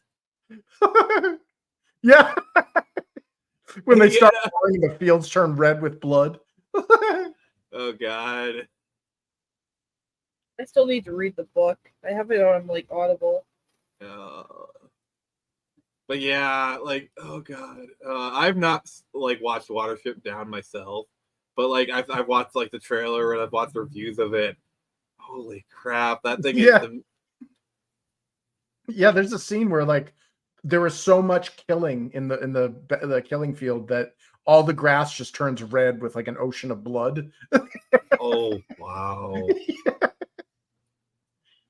Yeah. That is wow. Oh yeah. Or how about the Secret of Nim when the rat kills the old rat, crushes him with the rock. Okay, I have to, like, this one isn't really dark. The cat dragon. I need to bring it up. Yeah. Who here watched Fern Gully? Oh yeah, I remember that. With Robin Williams and Tim Curry. Yeah, it's the bat. Tim Curry as like, see, that was when environmentalism was fun. Like, I'm sorry, but like even Stupid, going back, but fun. Like even Captain Planet was on the nose, but at least they still entertained you. You know, like maybe not the way they intended. Yeah. By your powers combined, I am Captain Planet. The AIDS episode. Oh. The gang violence episode. Oh my God. Yeah. And then Whoopi Goldberg as Gaia. Well, that was when Whoopi Goldberg was still a competent actress, so I'm going to give it a pass. She was actually really good on. She was really good on TNG. Oh, yeah. You mean my toxic love? Oh God, I love that song. Oh, I miss Don Bluth. I know he's still alive, but he like Don Bluth was really the only guy to give Disney a run for their money. You know, he's trying to get a Dragon Flare movie set up. Yes, I would want it to happen so bad. Yeah, I hope that happens. I hope that happens, because if that's his last movie, that is going on a high note. Dude. Yeah. Thank you, Tevya. Thank you so much. Finally, Kickstarter is back, and everyone, we need this movie. Yeah. Well. Okay. First back Don Bluth, and then back me. Yeah. In that order. Oh Man. God. Yeah, Which- that's kind of the beauty of. You know what? Capcom, You know what the you know? most tragic irony is? What's that? Disney owns all of Don Bluth's films now. Oh, So Disney won in the end. yep. Yeah, Don Bluth he actually worked on the Black Cauldron, by the way. He was actually trained by like the old men. And he was actually Tim Burton was a Disney animator as well. Oh God. Yeah, Yeah, a lot. You know, Sorry. oh, sorry. Go ahead. No, I was just gonna say, like, if you rewatch the Black Cauldron, you'd be astounded that Andy Serkis did not work on this film. Really? There is a character in that in the Black Cauldron film. You'd swear it was Andy Serkis doing the voice of Gollum for it, and it's not. Yeah, I mean that movie is like 30 years prior to him, like acting or whatever. It's like, wait, what? But Yeah. I missed traditional 2D animation that wasn't computer assisted. Yeah, that's the thing. Like even the 2D stuff we get, it's all Toon Boom, and stuff like that. Yeah, and it shows. It looks like it was made on Newgrounds. Which, don't get me wrong, that's an aesthetic. Like that's a valid form of animation, but it's not the only type. Yeah, 24 frames per second, fully animated, hand drawn animation. Like even the older anime, like if you look back at like the original Ghost in the Shell or Ninja Scroll, and you compare it to the newer stuff today, like the dirtiness, the wavy lines, like the a lot of also. So I do have a little bit of animation knowledge. I've took some class in college. So the thing is, a lot of animation, like the cheaper animation, like anime or like the American cartoons of like the 70s, 80s, and 90s, they're animated on what's called twos, animated on twos. So for every 24 frames per second. So you do one frame, you hold. Do a frame, you hold. So that way, like animation is 24 frames per second. That way you only need to do 12 drawings. And the reason why Disney's cartoons were so fluid and looked so amazing is they were animated on ones, which means out of 24 frames, you had 24 pictures. I mean, well, in theory, wouldn't the 24 frames per second just be 12 frames per second then if everything was done in twos? Yeah, but Disney did it on ones. Yeah. What I'm saying though is the people who did it on twos may have technically been capturing 24 frames per second, but they're only animating at 12 frames per second. Yeah, that's why a lot of animation can look kind of rough to a degree. Yeah, the fluidity of a pure 24 frames per second animation. Don Bluth nailed it. Like you can tell a Don Bluth film just looking at the way a character moves. Also, there's another thing is hand-drawn analog animation is done at 24 frames, but digital video is done at 30 frames per second because the human eye can only really perceive up to 24 frames per second. That's why, like, if you ever notice when you're watching the frame counter, when it's like 25 to 30, it's like you notice it looks a little bit weird, but it still looks fine. But once it dips below 24 frames, that's when you can really tell the stutter in a video game. Well, in a video games are a little different than animation. In video games, 60 frames is where the perception starts to fall off, not 30. 30, it's actually if you recall, the Kinect, Xbox had their Kinect camera, which was originally, when it was developed, or Project Natal, it had 60 frames per second capture because that was what was considered real time. And they had to cut it down to 30 to save money because it was ballooning the budget to the point where it was no longer affordable to sell to the console demographic. And when they did that, it registered half of your inputs because you're actually moving closer to the fluidity of a 60 frame per second camera than you are at a 30 frame. Well, the thing is, we didn't really start pushing 60 frames until kind of the PS2 generation, but really the PS3 generation. Oh, on the PCs, dude, it was before that. I was at 120 on Quake 3 back in 1998. Or fine, but I'm more talking like consoles. Like the PS2 the PS2 was targeting 30 frames. Most PS1 games don't hit 30 frames. Like if you Oh, yeah, go back, 15. like even the original Doom on target hardware was more hitting like 20, 23 frames per second. Or yeah, well, 15 was actually considered like the average for a lot of the older console, like when we started getting into polygonal stuff, because 2D animations weren't really registering in frames per second. Like that was the whole claim to fame with Sega. Remember, like, didn't blast Star processing? Fox? Yeah, didn't Star Fox on the Super Nintendo run Yeah, at like 15 frames per second. Yeah. Yeah, and it was awful. Like that was like kind of our foray into 3D when we started noticing frames per second. But before that, it was rasterized fill rate. And oddly enough, the Super Nintendo, which was, in my opinion, the superior platform, could not hold pace with the Sega Genesis, which was an older piece of hardware. Because of that buzzword, blast processing, it really did exist, guys. It was a real thing. It wasn't just bullshit marketing. The one advantage that Sega had is their processor was, I think, about double of the like. But in the other sense of the word, the Super Nintendo had superior hardware. Their especially in the graphics sound hardware. department.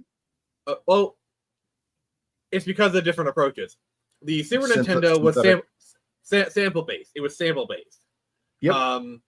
Whereas the Genesis was FM MIDI. synthesis, which FM. It was FM synthesis. Yeah. And the problem is FM synthesis is notoriously hard to work with. Like that's why you had a lot of soundtracks that just sounded like fart noises. Because most people use the Genesis, the GEMS sound driver, which was terrible. But like if you look at like there's some people who knew how to work with the Sega Genesis sound driver, and they got really great stuff. Yeah. But the Super Nintendo was a lot easier because it was sample based. So a lot of musicians at the time, it was like easy transition for them to work on that. Like well, they'd synthesize an instrument and put it into their MIDI keyboard or whatever. Well, and then no, what they did that's is a horn. Nintendo had a sample library, and that's what most people use. Now you can provide your own. Like a lot of Capcom games use their own sample library. Like that's why the Mega Man X games have kind of like this unique sound to them. Yeah. Because Capcom is using its own samples. Most companies just use the provided samples that Nintendo gave them. Well, I mean, I watched I think it's here on YouTube still. There's the documentary on what is it, Aquatic Ambiance, the mastermind behind how he manipulated or worked around the limitations of the SNES hardware for the Donkey Kong Country, that iconic song Aquatic Ambiance. Yeah, it did things that the limitations of the hardware at the time really couldn't do, but he was able to work around it. And yeah, it's absolutely beautiful. And he did it again with like sticker brush something on the sequel. And then you look at like what Konami did, and how you said that there was a kind of a unique sound with the Capcom games based on their synthesized library of MIDI tracks or components. Konami did that as well. And if you've ever played Super Castlevania 4, it sounds orchestral. It's like, wow, this is amazing. And the thing is, one of the benefits of the Super Nintendo is it had built-in support for add-on chips. Like for example, Final Fantasy VI uses a special sound add-on chip. That's why the sound in Final Fantasy VI sounds so good. Sound. And this was this built onto the cartridge, like the FX chip? Yeah, that was awesome. Like there was more than just like the FX2. Like they were using like chips as far back as the NES. Like a lot of NES games use like special mapper chips or like or even just like a math chip to allow them to do like different calculations. Like it's the same thing with the Super Nintendo. The Super Nintendo had a lot of like specialized chips. Because most people only know like FX or maybe FX2. Which by the way, I think the FX2 chip was only really used on Doom and like one other card. Yeah. God. And that's the thing though, like imagine if like this is why I became a PC gamer, was because imagine if you took the rasterized fill rate of the Genesis and mixed it with the sound capabilities and the color palettes of the SNES. you'd have the best of both worlds, and that's what the PCs gave us. well, honestly, the PC scape in the '90s was not at the best. Because the problem with PCs in the '90s was you had really good sound card support in the '80s, and there really wasn't really much innovation in sound. Like you had CD audio, like that was cool, but a lot of games, a lot of games just use MIDI audio. Like that's why when you had like PC conversions, like FS7 on a PC, they used just like MIDI, and it sounded like crap. Or Mega Man X. Diablo. Again, that's a game made for PC. Yeah. Diablo's I think using Red Book Audio, I believe. Oh yeah, yeah. That's what I like. Tomb Raider. Not every game was doing that though. That's the thing. Red Book Audio at the time was very expensive. So like that, like especially when like you saw the Sonic conversions. Console was kind of the place to be for gaming in the '90s, in my opinion, because PCs really didn't come into their own until the early 2000s. Well, I would say late '90s because that was. I'd argue even as late as the late 2000s. Well, I started building PCs in the late '90s, and when I got the Voodoo 3 2000 video card, like that was a game changer. Nothing on a console could even come close. And that's the thing, like building your own PC was not common until I'd argue the mid 2000s. Well, it was common enough so that there was an industry around it. Like, I mean, it wasn't as like PC gaming would never touch the success of console gaming, no matter what. Like a great selling PC game will still be outsold by a mediocre console game in sales. And that's true today. You know, I think there's a few exceptions to that, but for the most part, that's why consoles, that's their strength, is that it has that's why a lot of PC games got shoehorned onto consoles. In fact, the whole FPS genre, the whole shooting genre, like Halo, that's not a console game. That was shoehorned onto a PC to accommodate shoehorned onto a console to accommodate the controls. Well, the thing with Halo was kind of like the watershed moment for console first-person shooters. Like, yeah, GoldenEye proved it was possible, but but Halo was the thing that mainstreamed console first-person shooters. That's what sold the original Xbox. People didn't buy Xboxes; they bought Halo. Yeah, and I like. Here's the thing I don't like about like the whole like the disdain of exclusives. It seems like both companies and consumers hate exclusives when exclusives are what drives the industry. Like the only reason to buy a PS5 is exclusive, and all those are coming to PC anyway. Yeah, yeah, that's right. It consoles work on convenience. Consoles work on convenience. If you buy a console, all right, Nix, take care. Oh, have a good one, Nix. Bye. Consoles are thrive on convenience, like which is sad because they lost that edge. Like the whole point of a console was you buy the game, you bring it home, you pop it in the console, you press it. You don't have to worry about system specs, system requirements. You don't have to worry about will my PC play this game? You know, it's like okay, is it like okay? Is this a PS4 game? Yes, this is a PS4 game. That was literally the only thing you needed to check. Yeah, but now, like you have hackable accounts you have to log into. You have lengthy. Like I remember my nephew crying when I bought him a PS4, and you know, his first birthday. Yay, we got a PS4! Plugs it in, sets it up. Uncle Chris, I want to play. And sorry, you have a 2.5 hour download. Like see you in 2.5 hours. You know, and it's you guys lost it. Like you should have looked at that convenience edge and made it more convenient.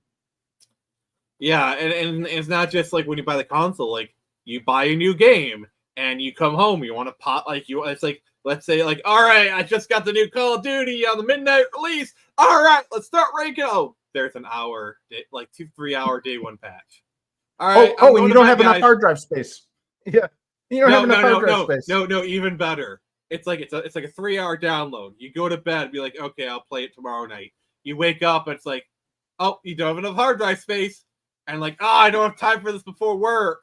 And then you come home, you clear the hard drive space, and by the time it's downloaded, you're like, Oh, I'm tired. I'm just gonna go to bed. 2 days.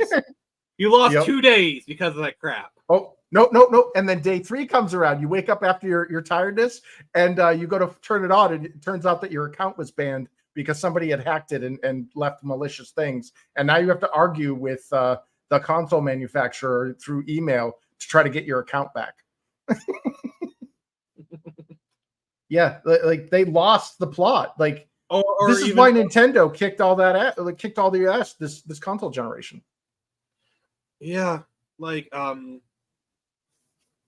because the thing with the Nintendo is, even with the updates, the way the Nintendo is, like, you can just kind of put a game in there, let it update, and kind of forget about it for a few hours. Yeah. Or you can play it unupdated. Like, there's the option that says this game needs an update. I'm like, I don't care. I'll leave it unupdated. I did not. Hey, Johnny Ortiz, how you doing, buddy? I did not watch Space. Is that the one with the Shaun of the Dead guy? Oh, Nick Frost? No. Well, him and the other guy, Sean, whatever. Oh, Simon Pegg was it? Yeah. I remember there was a so. sci-fi movie with Nick Frost and this like kind of fat chick, like this bigger, taller, fat chick. Yeah, I think Q is right with that one with like the memory cards. Yeah. Yeah, like imagine getting Final Fantasy VII. Like that happened for a lot of people. Like they got Final Fantasy VII for Christmas and they didn't get a memory card. So basically you had the people who they just left the console on. And the dad was like, "Why is my power bill so high?" And then he just like goes and turns off the console. Oh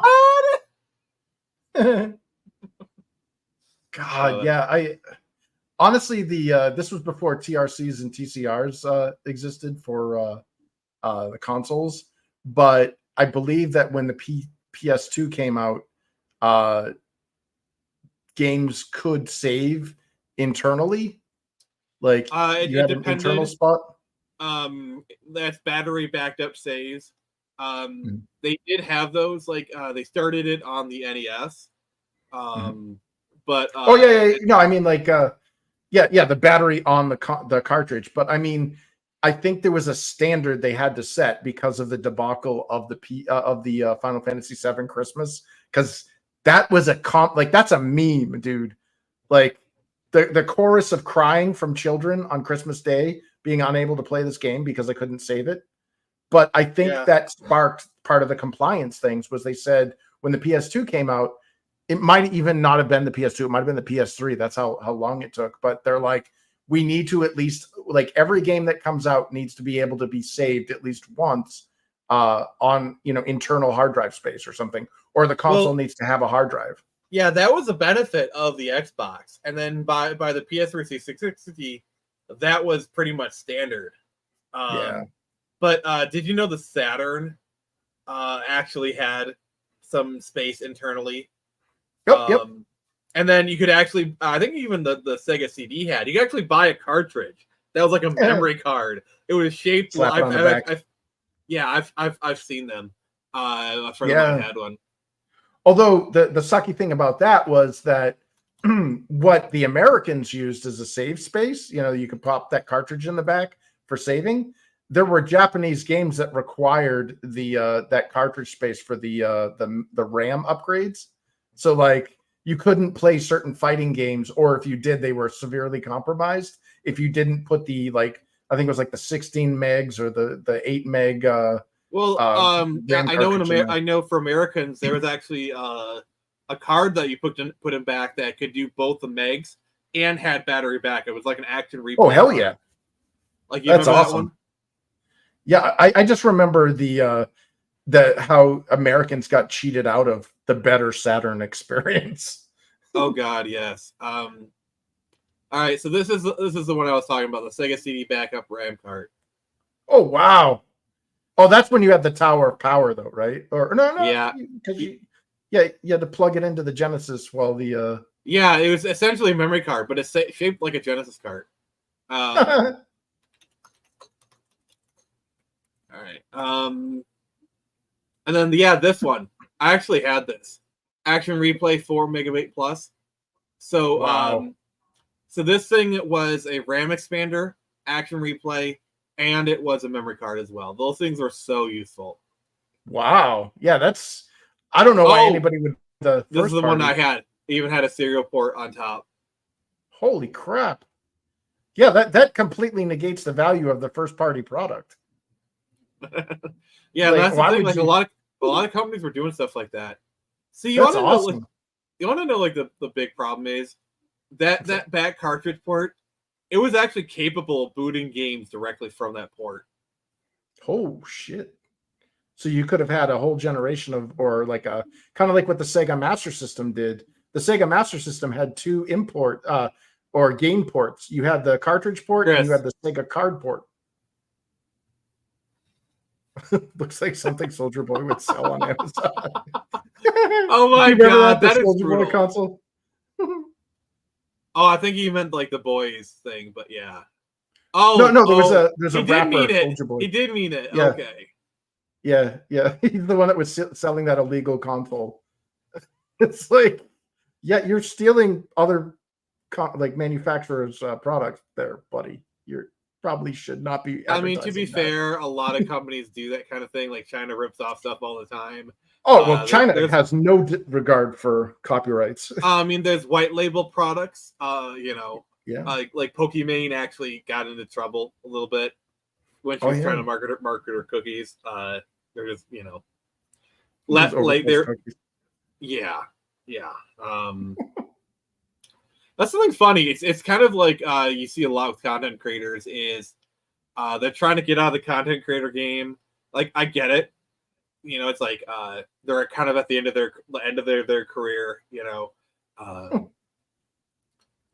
Yeah, those things weren't the best. Yeah, dude. Look what happened to Charlie. I'm sorry, Moist Critical. Okay, say that again, please. Moist Critical? Say, like, you said it very Jewish. I want you to say it again with extra Jew. Oh my god, look what happened to the Moist Critical guy. Oh, what exactly happened? So this is what happens when you try to live by the sword or live by the social media. You know, Charlie, Moist Critical or Penguin Zero was a YouTuber, and he still is, and he's a very, very successful one. Good on him. And of course, he's more successful than we'll ever be. To be fair, they all got in when the ground level basically. Yeah, and then they probably kicked the ladder. Exactly. So, you know, it's like the James Rolfes or the the Keemstar, like all these people. But basically, have you looked into Keemstar's story? Like he used to have a series where he trash talked people on Call of Duty. Oh God, no! Yeah. But so basically, there was a video footage or whatever of Charlie Moist Critical talking about like trans kids or whatever, and he was saying he's totally fine with kids transitioning, and that prompted a huge backlash. And didn't he like lose the debate with Sneeko? Like, how do you lose a debate with Sneeko? Of all people, how do you lose a debate with him? But the point though, the point I'm trying to make is like social media, like these careers as YouTube content creators or whatever, have a shelf life, and that clock starts ticking the moment you start getting viewers. And I see it all the time. You say the wrong thing, and suddenly there's a major cancel wave that just takes you out. And unfortunately, with Moist Critical, that seems to, he's like, I'm just stepping away for a while. It's like, yeah, you got to lay low while the heat. I think Q kind of hit the nail on the head. Like I like Moist Critical. I actually watched a lot of his stuff, but the guy is so middle of the road. It's I support current thing, and here's my advice: any of you guys that are up and comers, it's better to stand for something than nothing. Okay. Yeah. Like it's better to have an opinion, even if people disagree with it. It's better to have an opinion because more people can respect you for having an opinion than not having one.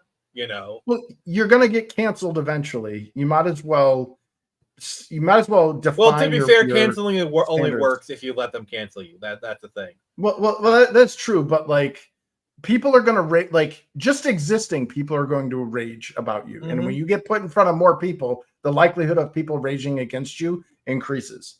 So, just be yourself. If nobody likes it, too bad. You're still you. Yeah, and the natural inclination is as you get higher to be like, I'm just going to keep my head down. I'm not going to get into any tuffles. And look at what happened to Moist Critical. That he literally made a career out of keeping his head down. And his head still went on the block. Exactly. Yeah. It's, and that's where I'm kind of glad I never tried to do the, like, I've helped a lot of channels. I'm not going to name names, but I have helped a lot of people, especially in the video game streaming side, get their channels up there and get them big, get them affiliated. Some of them actually got like some of them are huge.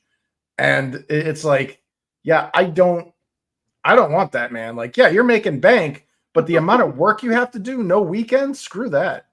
I'm sorry. I have to read RJ's comment because this is pure gold. Man, I just spent all this time on the phone with my bank. I started a business account recently. Long story short, I'll have to back your book tomorrow because I don't like paying taxes. RJ, I salute you, sir. Yeah. I salute you. Taxation is theft. Yeah, exactly. RJ, I fully support your effort not to pay taxes. So, yep. Yeah. They're like, oh, that's typically something an American would say, and it's like, yes, that's why we started a war 250 years ago. I thought it was. See, okay, I have to say this. Britain was the one who spilled the tea, not like no. We chose to spill the tea. Yeah. Well, it's funny because we started a war over 3% taxes, and now we're up to like 50 years. All right. 40%. By the way, we just passed 250. Thank you, everybody. Oh yeah, it's oh god, we're past the quarter mark, or not 1500, not quite. 1500. But yeah, oh god, you know what? Let's do it. Let's talk about this idiot. Yes, Keely, yes. All right, we'll talk about this, then Tevye's got a topic for us. So are you familiar with the Praise of Shadow? Like this is kind of like last month's news, but I don't mind talking about it. Like, is this the company that he's the dude that like made the bad conservative horror movie stuff, where it's basically just 2 hours of him trying to dunk on like Wendigoon and other people, and it just completely blew up in his face. Yeah, being your political opinion doesn't make your content necessarily good or bad. Like, you know what I mean? And these people that are like trying to like capture markets by saying, buy our media because we're conservative. It's like, dude, you're like Christian rap. Nobody listens to it. You know? Like, you don't just slap a belief onto something and it instantly makes it good, or Yeah, there's a lot of I think a lot of creators on the right fall into that Punji pit. Yes, that's a visual for you. Is they market their book like I get marketing your book as anti, like, for example, I'm doing like, hey, Star Wars sucked. This is the name of the stream is I'm making my own Star Wars, and that's fine. But at the end of the day, you still need to bring something to the table. Exactly. The problem that a lot of these creators is that is the entirety of the appeal is, oh, I'm doing X, but I'm a Christian. I'm a right-leaning person. This is the non-woke. And it's just like, okay, it's non-woke. Cool. That's good to know. But what else about the character? What else about the story? It's non-woke. It's not, it's like, that's cool. That's good to know. But at the end of the day, people still want to know, like, what's the story about? What's the characters? What are you trying to do? So, like, I guess what I'm trying to say is it's fine to market in opposition, but you still need to bring something to the table. And like with Lost Kingdom, I'm marketing in opposition to Star Wars. I can't really come out too much of it because, like, literally the title of the stream. But at the same time, you can clearly tell I put thought and effort into this story. Like, this is not just a simple anti-Star Wars story. You know, this is like, I put a lot of like really hard work into this story. You know, and so yes, I did bring something to the table. And my advice to creators is, yeah, that's a good one. I mean, to a certain degree, a lot of people, they back the creator, not the project. Which I find, I hear it all the time. That mantra keeps getting echoed across the indie sphere, and I'm sorry, but I don't care about creators. You're gonna die. I care more about your product. I care more about what lingers after you're gone. You know, like, we're not going to be here forever. YouTube is not going to exist forever. All your antics and like drama and all that shit, and how great you are, and yeah, he said a funny thing or whatever, doesn't matter. Dude, I've never spoken to Orson Scott Card or Raymond E. Feist. I don't give a shit about what their political views are. I'm not backing them. I'm backing their books. You know? Sorry, that was my rant.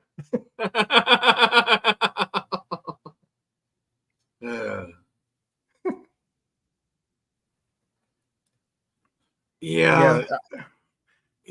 I really feel bad about the, like, oh, you're promoting yourself. Why am I promoting myself? Well, because that's what we're gonna. No, you should be looking at. You should be like. You remember the gotcha moment of how what was your favorite part of ISOM?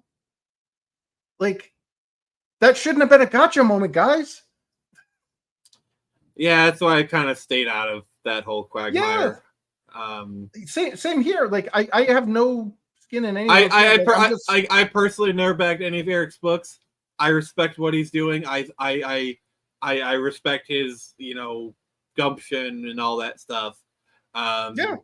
People who buy these, like, and I've seen people who genuinely like what he's doing. So it's not like everyone's buying because of politics. There's a lot of people who buy it because they like the stories.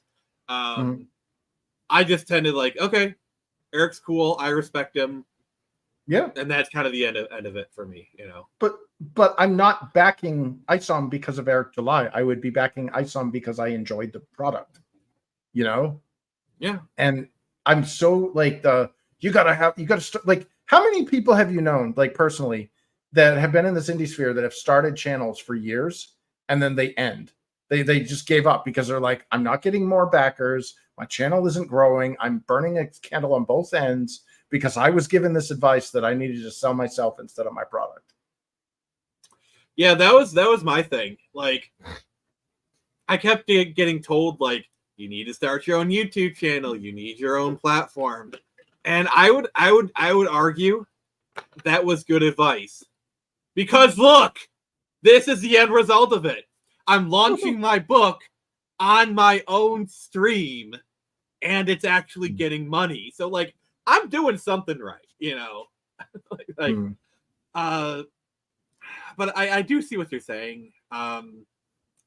Because yes, you can sell a book based on cult of personality. Obviously, we've seen that. Yeah, it's very successful at that, but it's very short term. Look at all of the down trends. Like, everything is trending down. You know, it's you got to keep up the cult of personality, and it's like, dude, it's like a school of piranha. Eventually, one's gonna swim in the wrong direction, and all the other piranha are gonna turn and eat it. My thing is, I want to be like a figure and a platform that people like and enjoy, but also I want people to like my product. Like, I want people to like my stories, like my books, because that's important to me. I don't want to be a YouTuber where the comics are the merch. That is not my intention. Yeah, I am a comic book creator who uses YouTube to promote himself. That's the difference, you know. But we can't all publish Art of the Deal. No. It's a really, really good book. Speaking of Deal, oh my god, I love how as soon as he said that, we jumped up. We're 10 backers strong. Woohoo! All right. Oh, thank you. Yeah. But sorry, Q, your timing was so good on that. I love you. But yeah, like, my thing is like write with passion, write well. You know, if you're not excited about what you're doing, what's the point? You know, like for your stuff, like Chris, I've seen your stuff. You don't get that like obscene level of quality with your stuff if you don't care about your product. Like I've seen what you do. I've seen the stuff you do. Oh my God, the quality is through the roof. Like this is better. Like that is like, I'd rather buy your stuff than Warhammer. Oh shit. Like I'm sorry, the quality, the presentation. Screw Wizards of the Coast. Buy your stuff. Thanks. Yeah, I'm just making the toys I want to play with. And that is all creation is you're creating the stuff that you always wanted to see. Like with my book. Like this is a story that I've always wanted to see. Like okay, it's a Star Wars that I wanted to see. Hey, Dave the Impaler. Yeah, like this is kind of the problem. Like I'm probably gonna start drama here, but this is the reason why I don't like talk about Fandom Menace, because they're a bunch of idiots. They're a bunch of brain dead morons. I'm sorry, I'm going for the jugular. The problem is I like Friday Night Types. Like, yeah, I mean that's pretty much just like a show at this point. I totally get it. But like the problem I had with the Phantom Menace, and this was kind of like partially an inspiration to do this book, was all the Phantom Menace people would do would be complain about Star Wars, every little thing, you know. And I'm like, okay, yeah, we get it. Star Wars sucks. What's now? And say what you will about Comicsgate, at least they did the right thing. We're like, yeah, comics suck. Let's make our own comics. You know, like you can like not like what they become, but you got to respect that at least. That's well, they provided solutions instead of problems. Like it's, or at least, you know, that's what the initial onset was. Is like, we get it. Everybody can complain about things they dislike. How many, like, look at, you know, insert latest upcoming movie is absolute garbage. Now watch my 9-part miniseries on YouTube about how much it's garbage, because I bought tickets to go watch it. So you don't have to, like, or this is kind of another thing. Like, Anita Sarkeesian posts another video. All the antis do like a 2-hour live stream where they react to the video. There comes a point when you're not a hater, bitch, you're a fan. Yeah. Well, here's the thing. Like, this is, and I know I attributed the quote to Razor Fist, and I got corrected for that. But he said it, and I think he said it best, which was, you know, the opposite of love isn't hate, it's indifference. And if you want this stuff to go away, be as indifferent as fuck. It's like I keep saying, people, just don't look. Just don't look. You know, like, for example, the Acolyte was designed to get you mad, and people took the bait. It totally was. Of course he is. He's like a cool uncle. I mean, have you seen that? Have you seen Razor's leather jacket? That thing is nice. Well, yeah, he's got a lot of really good takes. Yeah. I don't agree with everything he says, and he can be a bit of a baby sometimes. But yeah, he's like 80% right on. Yeah. And this is the other problem. A lot of them are just parrots. They do woke, you know, and it's just, I don't know. Yeah. I don't know who these people are. I'm sorry. So, yeah, Jeff, he's the one. He's got a comic out called Woke Busters. Oh my god! I'm sorry. There comes a point when do not fight the cringe, lest ye become the cringe. Like Nietzsche. Pretty much. Sorry. I am cringing so bad right now. Please, someone back the campaign to help me feel better. Sorry.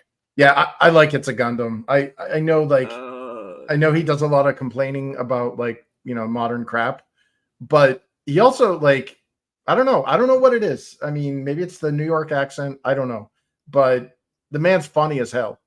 Like for me, the only one that I can kind of tolerate is Critical Drinker. And Critical Drinker is because he actually likes stuff. Like, he's not always constantly bashing stuff. Like, if something is good, he'll admit it. Like, the only reason I watched Andor is because he liked it. You know, well, he's got his own books too. Yeah, so does Razor Fist. From what I hear, Ghost of the Badlands is amazing. You know, nice.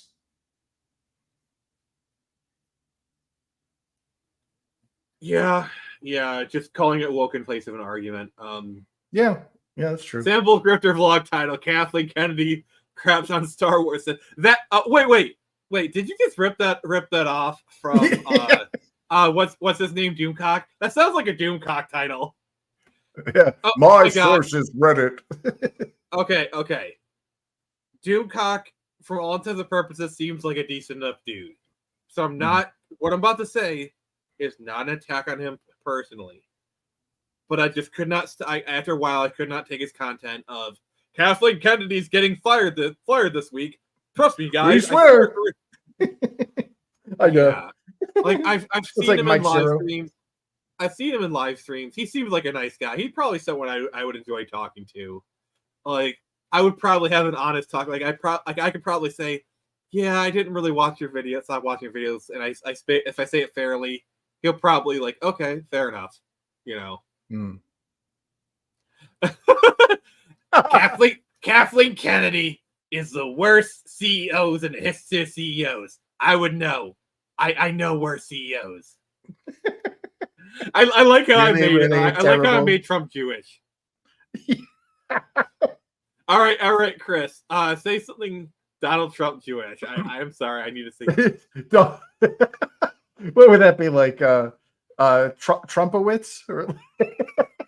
Sure. Just say like a Donald Trump quote as Donald Trump, but if Donald Trump was Jewish. Apparently, his daughter is Jewish, so there's something. Well, yeah. Well, she married a Jewish guy, and then I think she converted.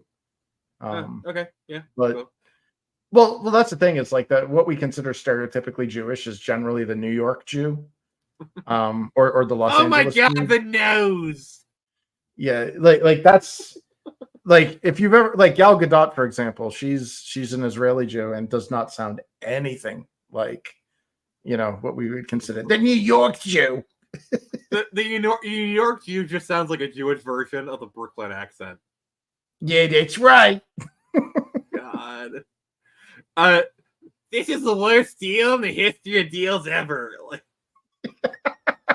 Pray I don't change it further. Oh my God. The Jewish emperor. Oh, my tuchus is. Oh, who built this chair? I need to go complain and get a discount. Oh my God. I eat my ice cream with 2 scoops. Oh, I stopped eating ice cream because I heard that it wasn't kosher. Somebody mixed the dairy with their meat there. I love the Mexican people. They make the best food. Wait, are we talking Jewish now, or are we talking the president's wife comparing Mexicans? Oh my God. Mel Brooks speech. Oh my God, I love Mel Brooks so much. Leave us alone, Mel Brooks. And it's so bad he's been co-opted. Like, all this stuff that I'm sorry, the new Spaceballs, I'm not interested in it. Same here. And it's sad too because he's not directing it, he's not writing it. At best, he'll probably read over the script and maybe give some suggestions. But he is that is the extent of his involvement. He's a figurehead. Well, that and so the rumor around the industry, because I have friends that worked in that industry. Everybody said the same thing about Mel Brooks. He is one of the best guys to work with. They call him Uncle Mel on the set, because he's like Keanu Reeves. He generally cares about the like, hey, how's everybody doing? We're making a movie here, come on, smile, and he's generally a good guy. Like he's who we all wish we had as a Jewish uncle, or an old So you just graduated. I hear you just graduated from the 6th grade. He has a silver dollar. Yeah, exactly. It's and unfortunately, I think that his good nature was taken advantage of because they're using his name. They're not using him for his movies anymore, and that shows in the recent ones. Because, dude, when not a single person has a bad thing to say about Uncle Mel, you know that there's got to be some credence there. Like, Hollywood is all about talking shit about people behind their back. Apparently working on a Clint Eastwood production is like a dream job for a lot of people. I was actually reading something like Clint Eastwood apparently is a really good director, like a really great director to work for. Like, I was actually reading some stuff about it. Like, jobs rarely open up on his set because the same people work for him for like 30 years. Wow. I mean, who knew? It makes sense though. Yeah. I think Mel Brooks, when his wife died, I think he lost a lot of like will to make movies. Because like, imagine like, oh god, I wish he had made a zombie movie in the 2000s. Yes, like a parody. Okay, and even better. So his son Max Brooks wrote a book called The Zombie Guide to the Apocalypse. Nice. And it's actually like played straight. Like, okay, if this was a zombie apocalypse, how would you survive? Like, it's actually like a played straight kind of thing. Imagine if he had actually like created a movie like The Zombie Guide to the Apocalypse. Dude, literally the guy I was just talking about. Yeah, it's so funny. I had an idea for a zombie apocalypse movie that it's so politically incorrect, but it would be freaking hilarious. And it was basically it would be called Downs of the Dead instead of Dawn of the Dead. And it's the main protagonists all have Down syndrome, and they drive around in their little short bus. And here's the catch: they're the only ones immune to the zombie virus because the zombies won't bite them because they don't have brains. So they're heroes in the story because they're the ones that have to keep like rescuing survivors and stuff. And it's like, and like the entire like overwhelmed. Looks like we messed up this time. They just leave. Yeah, I'm sorry. I'm not gonna make any Downs kids jokes. I can't. I don't have it in me. I would, dude. But can you imagine if Mel Brooks had released Baseballs 2 in like those few years in between Force Awakens and Return of the the Ryan Johnson crap? Like, you know how much money he would have made if he released Baseballs 2? Like the next year. Well, I think a lot of that had to do with the passing of John Candy.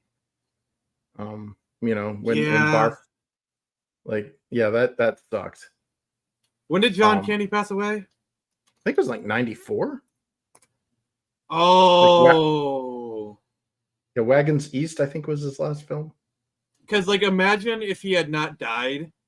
He could have done Spaceballs 2 in like the early 2000s, like during like the prequel era, and kind of rode on those coattails. Oh yeah. But yeah, the one genre that I wish Mel Brooks had tackled was zombies. God, no, Dave, you are a terrible person, and I condemn you. Your punishment, Dave, is you must back my novel on Kickstarter right now. But only by doing so will you be forgiven, sir. Hey, I gotta find ways to shill, so. Oh man, but yeah, John Candy, I heard, was also a pretty great guy. Like that was Canada's gift to the world, man. John Candy, like, I miss him in films. Yeah, I wish Mick Moranis would start doing stuff again. Yes, like, his kids are out of the house. Like, I get why he stopped acting. I respect it. In fact, I admire him for it. But his kids are grown up now. He's done a few things. Apparently, they did offer for him to return for Frozen Empire, but I guess he just wasn't a fan of the script or something. Oh, that's too bad. But to his credit, I mean, if you saw the film, yeah, I love Afterlife. Afterlife is amazing. I did see Frozen Empire, and it's a mess. It is such a mess. Like, literally, there's lesbian suicide. Like, there's lesbian unaliving. Sorry, I almost said the naughty word. Yeah. You know, Zombieland was. I actually liked that movie. Even the sequel wasn't terrible. The sequel was what, 10 years after the original, and it like Yeah, wow. it kind of worked though. It was lesser, Yeah. but it was okay. You know. Yeah. I like both of those films. The first film was great. I love the Bill Murray cameo. Yes. And the best part is, Mr. Murray, do you have any regrets? Maybe Garfield. Man. Wasn't Wasn't Grace Randolph a cameo at the end of that one too? I don't know, and I partially kind of don't want to know. Yeah, I think she gets killed at the end of the post-credits scene. Oh, best movie ever. Oh, jeez. Yeah. Well, shit. I'm sorry. Like, she is like the queen of bad faith takes. I'm like, oh god, yeah. Yeah, she's got a bone to pick with white dudes for some reason. She, probably a white dude didn't return her call or something when she was like 22 years old, and she's never forgot it. Man, yeah, it was. I don't know. I liked the Zombieland films, but a Mel Brooks zombie parody film would have been amazing. Yeah. So switching gears, about Star Wars and gaming as a whole now. I like that we're getting remakes of certain games, like Force of Star Wars Episode 1 Racer. The Dark Forces remake is amazing, so that's good. And we've gotten some decent games. Like, I do like Fallen Order. I haven't played Survivor, so I can't really comment on that. Yeah, mediocre to mixed bag. That's probably the best way to put it. It's just crazy because in the 2000s we were getting multiple Star Wars games a year, and all of them were like really good. Dude, The Force Unleashed? Holy crap. Oh my god, yes. And what I love about it is that thing was released on everything, and like the ports play differently. I personally prefer the PSP port. Because that one has like some really great content. Like, they actually do like classic battles. Like, you do like the Luke versus Darth Vader fight. Oh, damn. Yeah.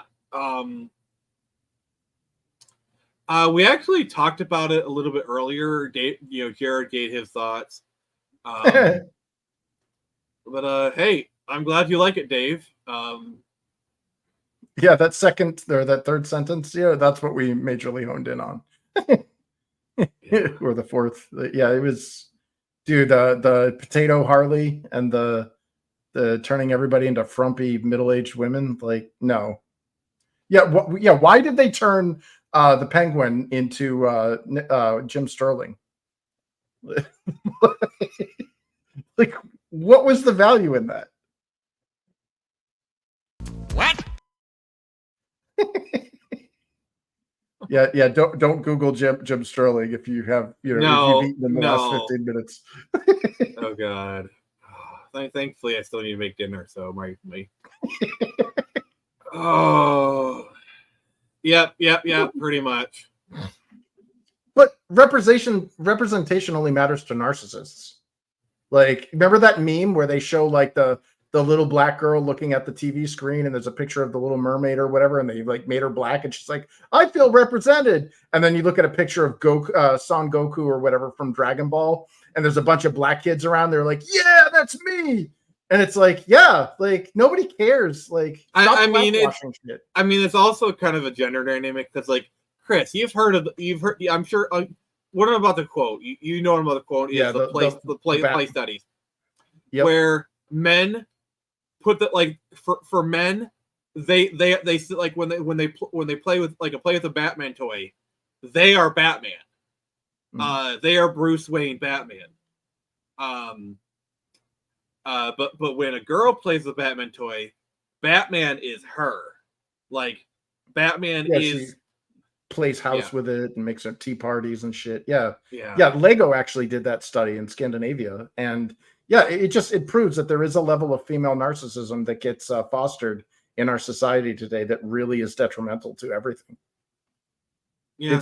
It's why we have the culture war, guys. This all stems to female narcissism. and it sucks. And it's not being misogynistic or anything. It's for some reason that thing above all else is being like celebrated, and it's like, guys, that's not conducive to a good society. She shops at the Bat Mall. Yeah, with his Batman credit card. I was literally thinking about saying that. You beat me to it, sir. Batman making his man a sandwich. Makes a bat sandwich with bat meat. Oh,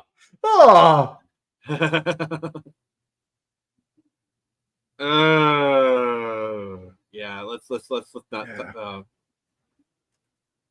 I mean, there are so badly. What sucks is there are good women writers. Damn right. Amy Hennig is one of the best, if not yeah. the best narrative designers. Like, or I'm going back 50 years, but Anne McCaffrey, the Dragonlance series. Oh yeah, with Margaret Weiss, yeah, like or like dare I say, like there's TV writers like Jane Espenson who worked on like Buffy, Battlestar Galactica. There are good writers out there. I mean, hell, there's like, and like, I get like a lot of women, like they say they can't be funny, but there are some funny women. Like Janine Gafardo in her prime was hilarious. Dude, Alex Bornstein is one of the funniest freaking comedians out there, and she's a woman. I'm sorry, but like biologically, there's no reason for women to be funny. Go watch old I Love Lucy episodes and try not to laugh at everything Lucille Ball does. Yeah, they're like, I'm not gonna be in the pro by the argument of women aren't funny. It's just or women aren't writers. And the question being originally was, why can these women write so badly? And it's because they're not called on it.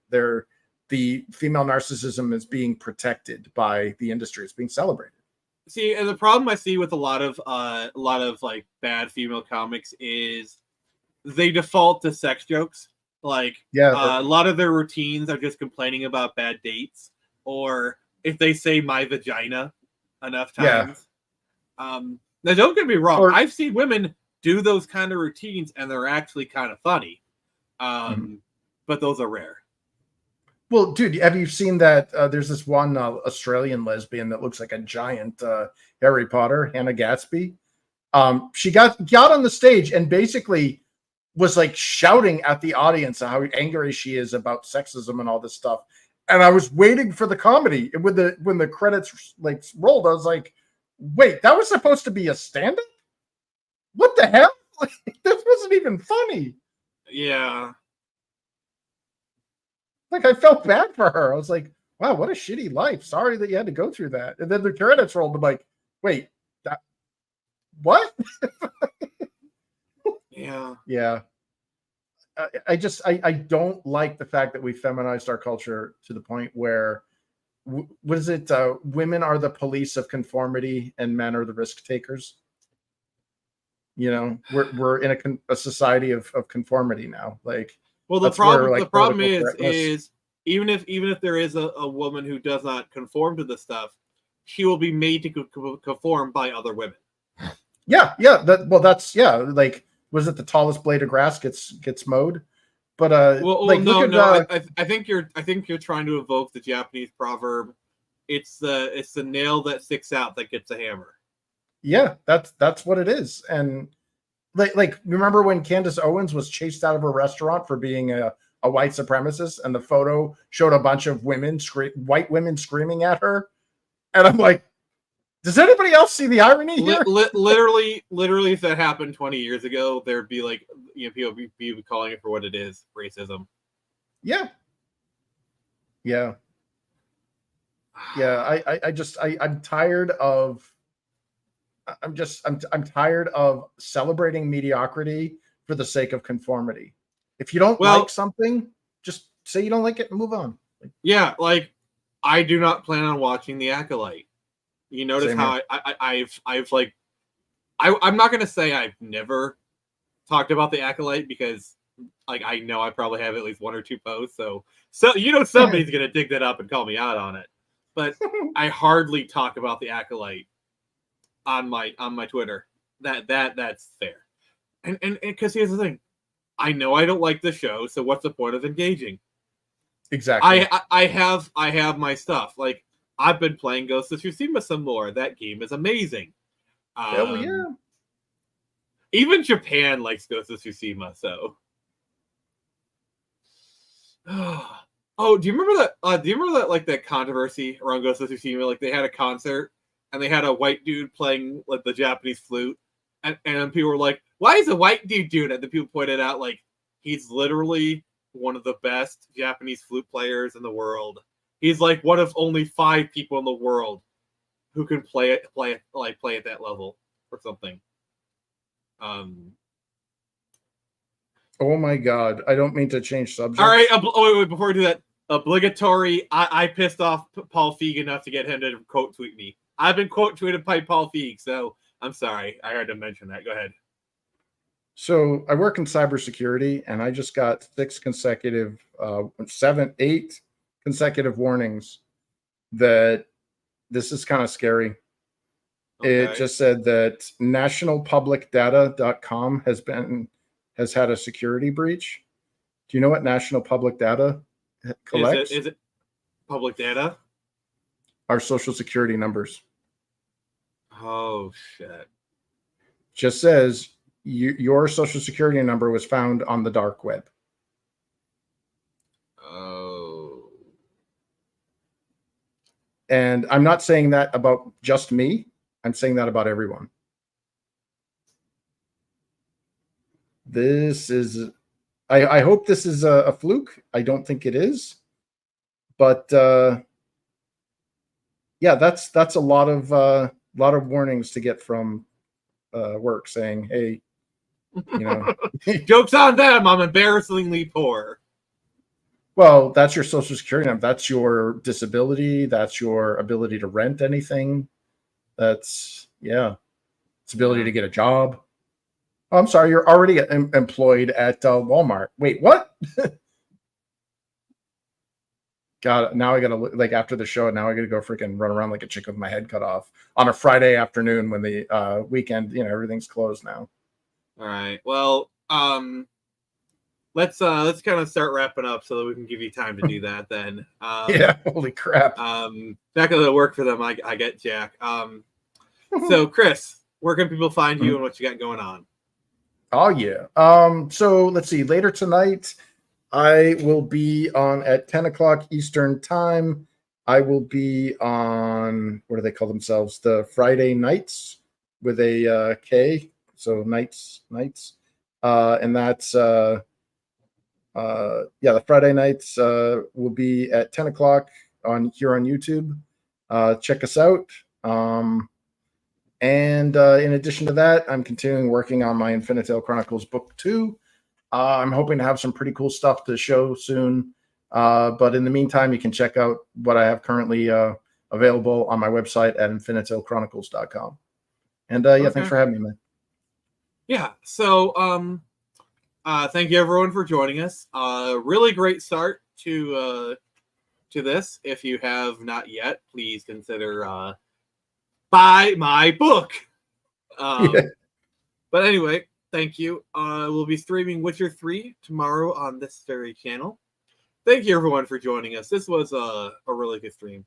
All right, Chris, in about 30 seconds or less, tell everyone what Infinitale is. Infinitale Chronicles is an epic fantasy saga that draws inspiration from the adventure comics and cartoons of the 90s. And basically, it's the origin of the fantasy fae races, elves, centaurs, fauns, dragons, magic, all of that. And it's all embroiled in a giant war called the War of the Trees. And it draws a lot of heavy inspiration as well from Welsh, Irish, Scandinavian mythology. So if you like Dungeons and Dragons, if you really like the old 90s adventure cartoons like Pirates of Dark Water, elf ladies. Yeah, there's a pretty elf lady featured heavily in the first couple of books. Check us out. It's planned for a 10-book series. We're about to release book 2 in a couple of months. So DuckTales, but European mythology instead of ducks. Yeah, cats be killed like a hurricane. All right, everybody. Thank you for joining us. See y'all next week. It's been Nick from Sphinx Press. And remember, I can only show you the door. You're the ones to walk through it.